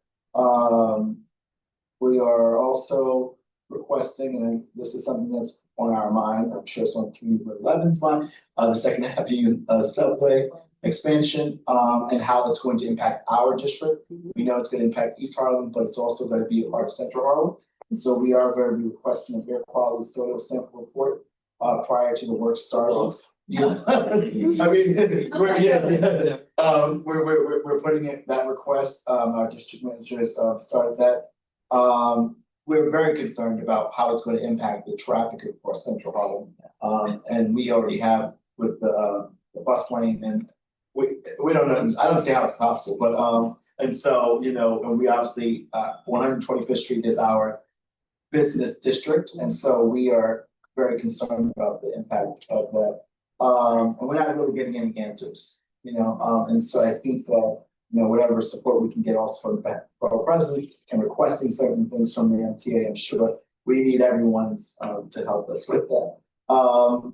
Outside of that, I also participated in the National Night Out for the 28th precinct, which was, and we spoke there, that was well attended. So part of our engagement that we're doing is that we have our district needs obviously is coming up, and we have a survey out that we are really trying to, our goal this year, it's very hard in the past, to get people to fill it out. Our goal this year is we usually only have maybe 100 people fill it out. Our goal, we set an ambitious goal of 500. We're already halfway to it. So we expect that so that's why we're going to all these events and different things. Obviously, it attracts lots of people, and some of them don't live in the district, so we don't always get out. But we invested in some materials, like some iPads, to also take it, directly bring it to. So these are some of the things that we wanted to make sure that we put that we have for the future of the board too. Marquise, I'll say I've been stopped twice on the street to fill. Oh, okay. You didn't know who I was, but Yeah. I only did it once. Okay. I think I'm not fine. But we have the board members that will say have been volunteering to do this all the weekends, and I'm very grateful. What I can say is that we have many new board members, but they have immediately got engaged, and they're the ones who are heavily volunteering. So I would say we're looking at it's very positive. with the new board member, the quality of board members that we received this year at this point. Thank you for that. Sorry, one second. Sorry, you had a question? Yeah, I have a Okay. question. One thing I forgot to mention was suggestions about training. We also have a large number of new folks, and we're looking at what sort of trainings we should be doing. And so if anyone has any ideas or things that they're doing, I would love to have conversations about it so that I can try to develop something that's meaningful for our new folks. People also share. Yeah, yeah. Mhm. Okay. So one of the things that you'll hear about soon, it's still in the works. So the office in the past has traditionally led a week long of different trainings that are available to community members and members of the public. We're finalizing that as we speak, so just stay tuned for more information on that. But it's exactly in response to what are the things that our board members need and some support, things that you'll work on, things like land use, ULURPs, licensing, and so on. So more on that to come. I did just want to follow up on your point, Marquise, around doing more work with NYCHA. There are a couple of boards that already have subcommittees focusing on NYCHA. I know CB7 is a really big one. They have a public, task force where they invite NYCHA TAs to their meetings. And I know there's a couple, I think CB3 also does a bit of work with a lot of the NYCHAs. I know CB4 does, especially with FEC. And so I would encourage you to, kind of work with your fellow chairs, get some thoughts on that. I kind of one of our board members is a tenant president of one financial, so that's why also is a key person that we wanna. 100%. Yeah, and one of the things, so our team, our CAU team also engages quite heavily with our NYCHA TAs. So in addition to everything that they do for you all, they're also going to our, bids, they're also going to our precinct community councils, they're also going to NYCHA TA meetings. And so one of the things that we do want to try and do overall as an office is strengthen those relationships with boards, community boards, and our NYCHA TAs as well. So really good to hear that that's what CB10 is working on. Again, And CB, I'll sorry. also add to, well, this is for them as well, honestly, for second half subway. We have a couple of conversations and us that we're trying to have and expect to get or hope to get more vigorous responses as we move into the fall and out of the summer. Yeah. And we will keep you updated as we get those expected responses. All right, I'll start positive for a minute. New members, astonishingly with 15 applications, we got 11 new members. Well, we got lucky, they've been great, including Kylie, who I brought with me. Welcome. I already made some of them vice chairs. I was trying to get things up, I'm not upset, but I'm like, then why put a new person in there? I would say the trainings, my suggestion is don't overcomplicate it. At the end of the day, you're basically sitting there and voting, vote, be respectful and speak. If you make it too complicated, they're gonna stay and not talk. I'm just like, just speak your mind. That's ultimately what you're there for. And if you have a passion for something and a committee chair isn't ready to consider it, take it upon yourself to do some work and then bring it. And then as a board chair, if I see somebody doing work and the committee chair is gonna ignore it, then that's something, I'll take it with me. I just think, let them know they're supported and, they're voting day one, right? So they have just as much a right at that table as somebody who's been there for God knows how long. All right, so the rest of it, so it's been a busy summer, we found out that the EDC and the Parks Department are complete liars. They knew that they have funding for like another half a mile of our Esplanade, just chose not to tell anybody. It was actually CB11 that broke the news. A council member told us, and nobody really had said anything. I've been banging this drum, knowing that 107 to 117 wasn't funded. Now to find out that 96th Street to 105th Street's also not funded, and our Esplanade now stops at 110th. And it's just been impossible to get anybody from any elected anywhere to just walk there, just to look at it. And I know they do go to the Esplanade, they just don't want to look at that. I don't know if it's just easier to pretend that it's not happening. And what's really discouraging, and I'm actually happy about it, is an organization like Friends of the Esplanade, that's not even based in East Harlem, but I appreciate their support, is able to get New York One there and tell me that maybe Speaker Menon will come to a press conference, which I welcome, but it really then makes me question how as the community board chair of that neighborhood, I can be going all around yelling and nobody wants to do anything about it. And the EDC and the parks do not know where they'll get the money, how they'll get the money. It's not that they took the money, they just waited forever to use it. Now they realize that things get more expensive when you don't use money. So there's that. The Second Avenue subway, you know, how a $6 billion construction job is taking place in a community, and you know, it's state and federal, but the impacts that the people in my community have to face are something that our citywide officials and our local elected should be addressing, and they're not. I see one thing about 23rd Street ADA accessibility, and that's great, but if you go down Second Avenue right now and look at how ADA accessible it is compared to the MTA's environmental assessment that they wrote themselves and then seemed really confused as to why you would hold them accountable to their own document is mind-boggling.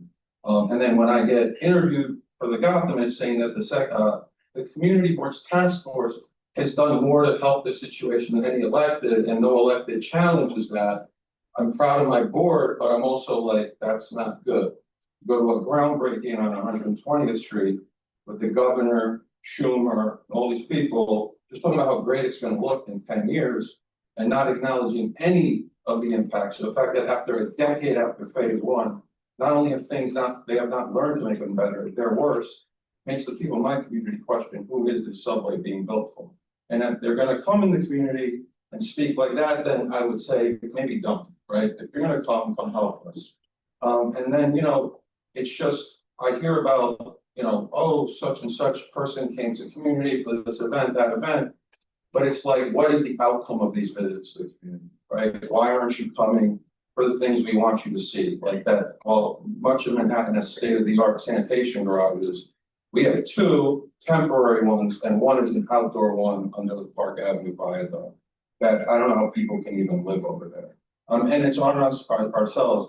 North of 125th Street has been something I think even our community board has seen to neglect. So that part is on us as much as anyone else, but I feel like that's gonna start to change. And I mean, yeah, it's just really disheartening. I think the last thing I'll end with is even just with like we'll use an point as an example about the disparity.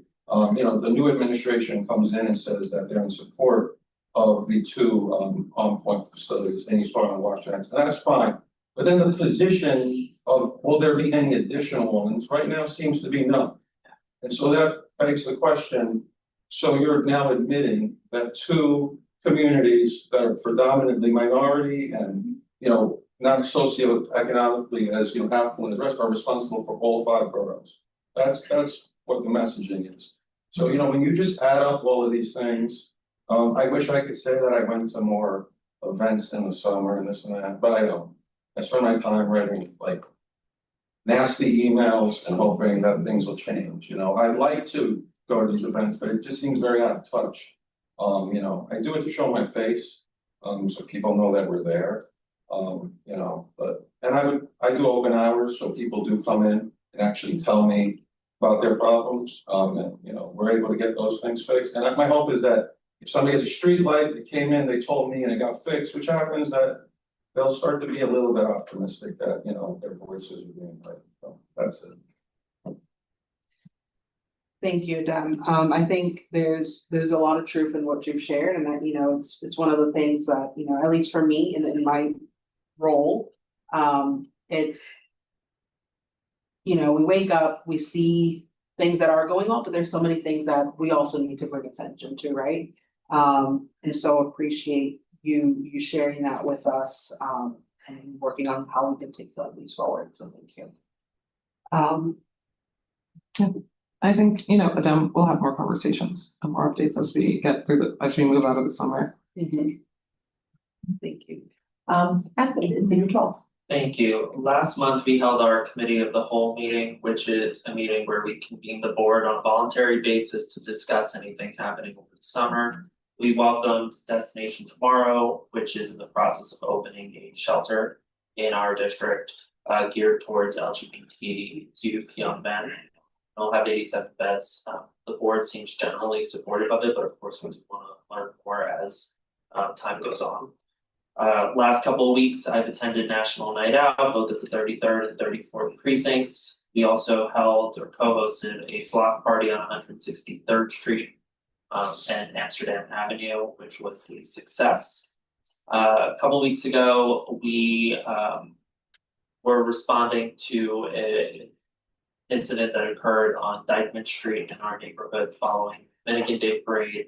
There were a number of young individuals from outside New York, mainly Pennsylvania, New Jersey, Connecticut, upstate New York, who convened on Dykeman and essentially took it over, as they call it.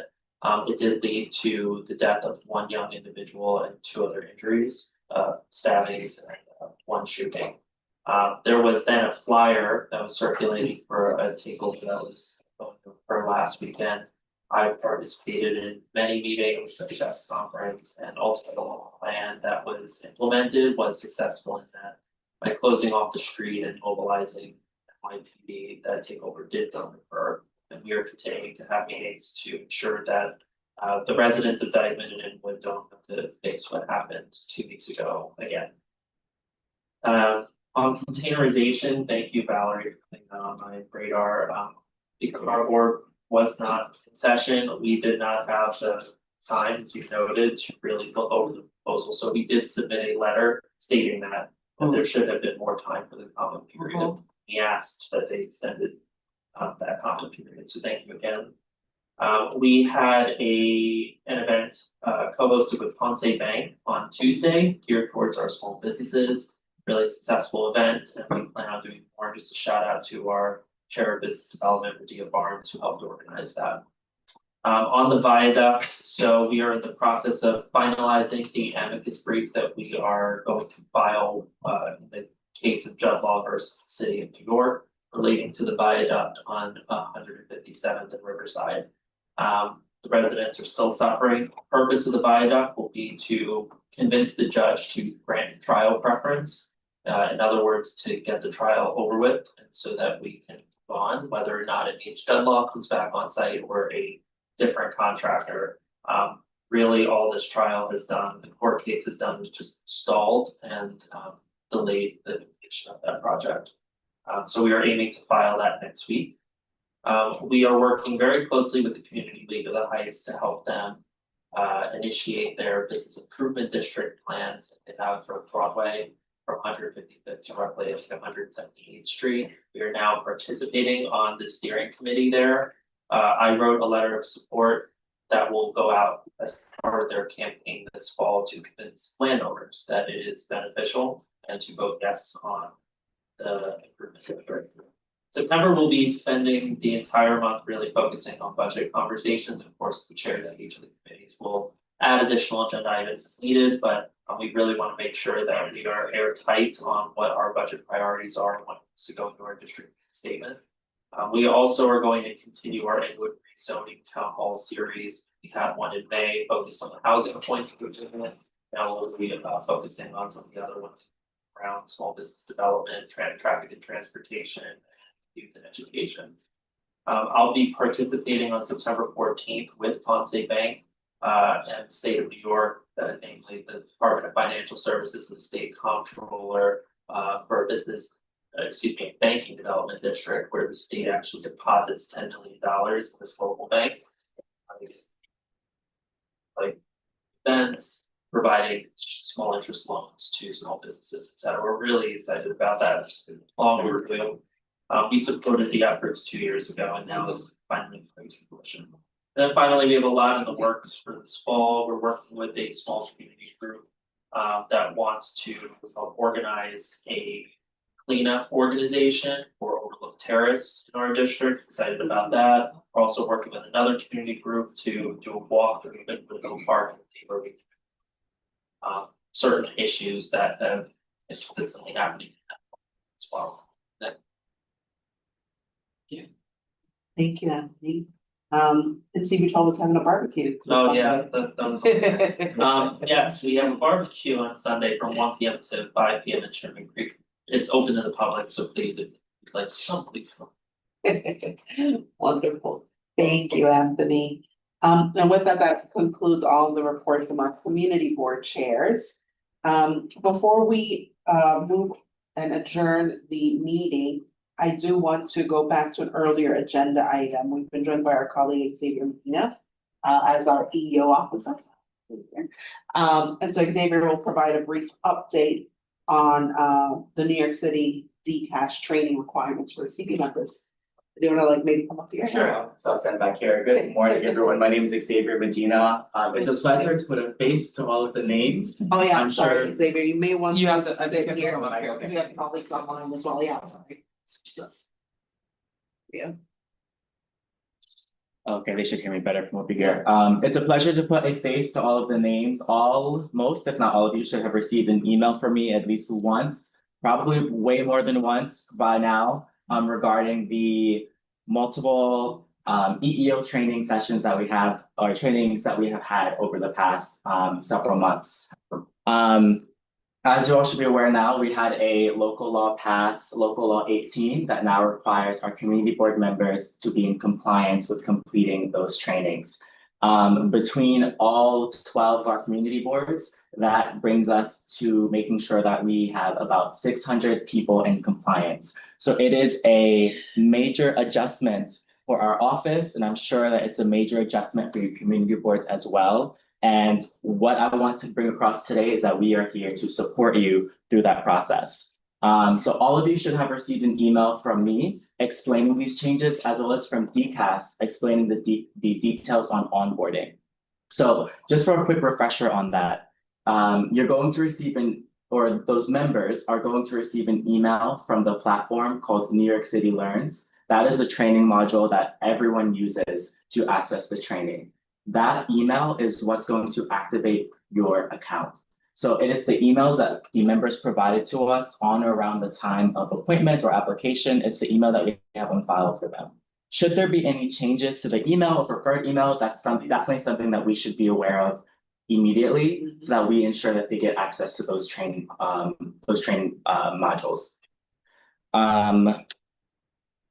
The training for our community board members appointed on or after April 1st is August 31st.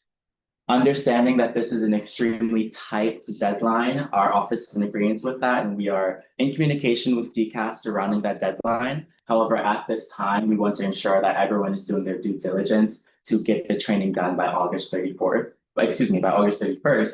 to ensure compliance with this training deadline. If there are any issues with accessing the training, with onboarding emails, with anything regarding the training, please let me know. I do want to highlight a distinct difference here. I am not an IT person, unfortunately. My technical savviness only goes but so far. So should you run into any tech issues, please ensure that you submit that IT ticket first, and then reach out to me so that it's on our radar as well. But DCAS and OTI are the experts in relieving any sort of technical issue that you may be experiencing. However, sometimes if it's a quick troubleshoot, things of that nature, I can certainly assist, but DCAS and OTI are the experts in that matter. Are there any questions regarding the training? Many, okay. I'll bring them to questions. Are you keeping a list of who has completed the training? Yes, so we are tracking who completes the training and who does not. We are working with DCAS so that we have access to an internal tracker so that all 600 of our members don't need to send me their certificates. I know in the past, you get your emails from me plenty of times throughout a quarter asking to send those certificates to me. Hopefully moving forward, that's not something that we'll have to do anymore, and we'll be able to track those completions internally. And we had a meeting last night and I made a stupid joke, but I said, if you don't fill it out, you go to CB jail. So is there some way to encourage people if they don't do it? What is the repercussion? Well, this is a requirement, this is an expectation for everyone as a community board member and as a community board staff member, as an MBPO staff member. It's just one of the expectations of participating in this process and these duties. These are also subject to audit. So that is one of the primary things I'd like for everyone to keep in mind. And then also just ensuring that we have a safe and healthy work environment, So that is why we're really pushing these through. I think that's ultimately why the council passed this law. And we want to make sure that we can assist in getting everyone in compliance, yes. Sorry, go ahead. So the repercussion is if you don't do it, you could be taken off the board Yeah. by the borough president. Okay, thank you. Not that we're gonna do that, like, that's not what we No, wanted, understood. it would have to be many, right? And it's not up to the chair of the board to say. Yeah, they'll get an angry phone call first, from an angry Mary, and then an angry Misha, and then your emails, they will get scarier by the time, thank you. Yes, I have three. Okay, first, we require all our board members to have a dedicated CB email for FOIL purposes. okay, So any email that you have, the borough president from whence they applied is probably not what they're using. One of the board members, new board members, did reach out to me and say, hey, this came to my personal email, we don't want this in my personal. So what is the best way for us? Do you want us just to share it? Okay. Share the email list with us and then I'll make sure, Yes. That's it. Absolutely. Add and save it up to that. Save that. Okay, I'll Thank you for I know that's one. Two, I will say that the 8/31 deadline is not possible. And the reason why is we have a ton of board members who are not in town, period. And so by the time that the email notification came out, they were notified, they were all told when they signed up that they're off in the month of August. So if they're told they're off in the month of August, and unless you're a chair and you're required to go to the one executive meeting that we have, they're not like either they're traveling, they're whatever it is. yeah. And as a volunteer, I just think, I understand the deadlines, but August 31 for a volunteer position. When they're supposed to be off in August is kind of on the untenable side. I understand you're stuck in a rock and hard place, but there has to be a little bit of grace to get people through the end of September. Absolutely. To be frank, you're preaching to the choir, and this is a conversation. This is a conversation that we're having with DCAS discussing the deadline. To be completely transparent, we have actually requested an extension on the August 31st deadline. No promises on whether or not that's something that can actually happen. Yeah. But so that you're aware, we understand that this is an extremely tight deadline and we are pushing for an extension. I will let the community boards know if that's something that's able to happen, but for now, we are emphasizing that August 31st deadline. Many members have already reached out to me to let me know that they are in the woods of Vermont or they are somewhere on the moon and they don't have a Wi-Fi access. So, you know, we understand this is not something that many people expected. People have had prior plans, prior engagements. We get that. That's why we're not removing you from the board. We're not enforcing any hard conduct. Nobody's gonna get a call on September first. Yeah, exactly. But I don't think that we're willing to put in writing out to folks that, we can't put in writing out to folks that it's extended until the end of September. But I think you can expect that, while they might get pestered unfortunately for Xavier, by Xavier. We're not gonna, between us and the recording, we're not gonna remove people on September 15th. Yeah, the pushback that I got was very much what I've said, is it's a volunteer role, you told us nothing happens. We actually put out at every meeting, borough president has training starting in the fall, make sure you go, enjoy your summer, so I'm feeling a little bit heated, just. Yeah, I understand, and you know. So then we're here to work together through this, and you know, we're pushing for that August 31st deadline, and we're here to support in the meantime. So here's my last question. Yes. As the board chair, you're required to take other EEO training. Correct. Options. So I had to take all of those and I've done all my training. Do I need to take this as well? Because some of it's repetitive. Your sexual harassment prevention training for cycle 8 is required, yes.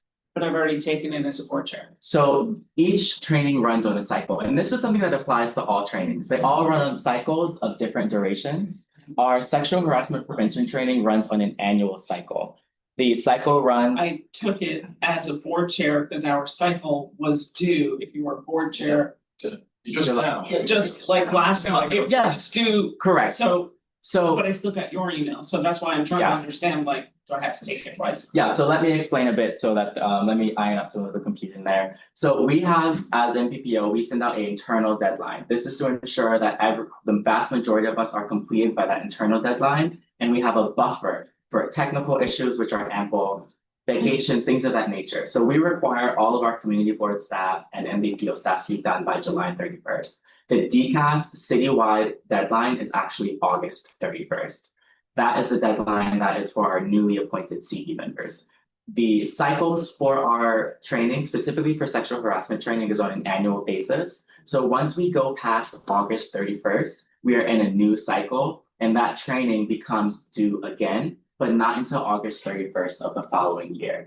But So- I've taken it, we all had to take it due by July. You're in compliance for this. Yes. Okay, that's, I'm wondering if I keep getting. No, emails saying- you were in You're in compliance for this. Yeah. Yes. Okay, that's what I was confused, because I keep getting emails and it's like, but I needed to. Yeah, so you are in compliance. If you've completed your training already at this time, you are in compliance, which I believe all of us have completed our training, which thank you for that, guys. I can Yes, thank my district manager for bugging me. Kevin and then Valerie, and then we'll adjourn. Thank you for your presentation. Someone want to follow up outside today's meeting? Should we go to last night? absolutely. I will drop my email address in the chat for everyone. Everyone here physically has access to the chat as well, right? No, but I can share it with Kevin. Okay, Or if you have great. your card or something. Great. Second. 31st deadline. That's the new members appointed after April 1st, Correct, not for people who've already been on. correct. People who've already been on the board, not chairs. What if any requirement do they have? So they will have to complete the sexual harassment prevention training. Their deadline is, and John, I'm gonna defer to you for this, their deadline is in March. If I'm not mistaken, their deadline is going to be in March of 2027. But that's part of the other usual. Mm. And this training is online. Correct, Online yeah. first, so you Correct. can be- As long as you have wireless access, right? Yeah, So as long people as you are- have access to the internet. Thank you very much. Of course, yeah. And we had long-term members who received a notice to do the training. Yeah. But they were appointed this year, reappointed to the board. Right. But they've been a member of the board for, They were still appointed Yeah, on April 2026. so Even anyone if it was who's a appointed. reappointment, the law doesn't distinguish between appointments and reappointments, law was. So it doesn't include the appointments? Yes, Okay, 2026 reappointments. so it's not new members, maybe we should just say reappointed, that, I think that would. Members appointed in 2026 by the. And whether that's a first time appointment or a reappointment, if you're appointed in 2026. But you said that they're due by March of 27, correct, yes. even though they'll be off the board. Just don't do it. I'm sorry. Come on, do it. Sounds 31, yeah. Well, it's important. Valerie, I think you had a question, Yeah, and then if we question can is- adjourn. You can't, well, I actually have something quickly under here, Okay. because I swear I won't do. I think you and I can do a lot. My question is there a way for them to technically allow you to stop and pick it up? Because if you're in the middle of the training and you have something else that comes up, it's not volunteer. And you actually cannot stop, you have to do the whole thing all over. Oh, no, you can. You. I saw so many times. Really? Yeah. I did twice. Oh, no, you can Yeah. hit save, I think there's a save progress element Yeah. on the part, but also it should save it automatic. I don't know, and I was using Chrome, I don't know if that makes a Oh, difference. maybe. I would use a higher and for the updated. Okay. Yeah, I would definitely try to do it on Google Chrome, make sure it's the most updated version. I absolutely would not try to do this training on your phone. Right. We've had some people try that, that has not been successul in any fashion, so. And who was the council person? Very serious, because I think there should be like a, the borough president, I mean, to get rid of it, to be honest with you. I mean, I don't know that that's a stance that we're gonna take, honestly, I think, I understand, but there are issues that come up at community boards and things that happen that we don't talk about broadly and publicly at the individual business. I think we think that there needs to be a training. I think we can talk about the timing of the training. I'm happy to talk about how long the training is. Brad and I literally have to do this and no, I. John and Xavier stand outside our front door and threaten us, but it is I think that especially the sexual, sorry, not to be criticizing it, but it's very long. It was one of the longer ones that I've ever done. And all I do is these, previously, even when I worked at CUNY, I had to do lots of them. Nothing was as long as this one Right, was. this one was. So I think we can talk about Okay. efficiencies around it. And Xavier does, when you guys get feedback on the training, Yeah, Xavier does he a great does job give it of this item, he has active communications with DPAS about the content, he's been very communicative. No, he's great, and I feel sorry for you getting all these emails. No, I really please, appreciate it. should there be any questions, and I'll get to your questions shortly, should there be any questions, please feel free to reach out. Just to quickly let everyone know, I don't create the trainings. I did not design them, don't shoot the messenger, yes. But I'm here to support you through these trainings, I have to take them as well. I have to ensure compliance across all 12 community boards as well as our own staff here. So this is something that, we're all going through together and we're here to support. So I just wanted to make that very clear. And we'll provide that feedback to you. And we have a member who apparently has been the subject of, some issues, wanted to know who she should talk to about taking the training. She felt it was sensitive. Yes. So Just to make sure I understand it, the question was about accessing the training or the question was about discussing it? So we can take it offline. Okay. Okay, understood. Sure. So I'll ask them to. Sure, feel free to reach out to me directly. Thank you guys for your time. Thank you, and we're sorry. We're sorry. Thank you to Xavier, thank you. A round of applause to Xavier. Yeah. I know that this is like a major change for everyone. You guys have been extra flexible and extra communicative in regarding these changes that were put onto you guys very last minute. So thank you for your cooperation in all of this. And again, we're here to support each other and I'm here as a resource should there be any questions. Thank you, thank you. Thank you, Xavier. And with that, that is the last item on our. Yeah. Oh, sorry. Thank you. So, I'm just gonna throw into this, a lot of comments here today talked about, our input either being not requested or et cetera. The other day, the commissioner of the Department of Transportation said, I'm not going to let community engagement get in the way of progress. I think, I don't know if it's appropriate. I know that Jonathan has sent out communications about discussing these code proposals, which really go very far into further reducing our influence in anything that's happening in the administration. And so I was just wondering if this could be a topic for next month's meeting. But I would also like to know what the borough president is going to say or do about it, because Vanessa Gibson has already come out against the coach proposals. And I think it's a very it just flies in the face of everything that all of these 600 volunteers are doing every day. Yeah. And that's what I'm concerned about. I think that's a great topic for September full board, for our board. I'll, when we adjourn, we can pick up after this and we can talk about how we want that on the agenda. And it'd be great to understand the nuances within John's email, because it was different than and far more strongly worded than the last legal division had told us, and so. For our purposes, I do think we do want to talk about it on a community board. I think you have to talk about it. Whether or not you pass a resolution which is the only formal vote of a board, is one thing, but educating the population, having people discuss it, figuring out if it's good or bad for the community boards that it affects by muting them seems untenable.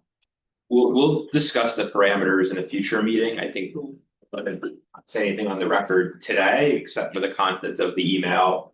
I mean, as the email says, under the law, the charter provisions are effectively candidates for office. And so the hopeful frame for you all is to think of each of these proposals as if they are a candidate for mayor. However, other agencies choose to interpret that is their prerogative. You're all independent agencies. But we will bring that up in a future meeting. Not too future. Yeah. Future meeting in 4 weeks. Okay. Thank you. No, great. Thank you for that addition, Valerie. And with that, can I get a motion to adjourn the meeting, please? Motion to adjourn, and thank you. Is there a second? And resolution saying, thanks for being with us, Tammy. Yeah. All right, thank you everyone everyone. for colleagues Now online. that we're off the record. Yeah. That is the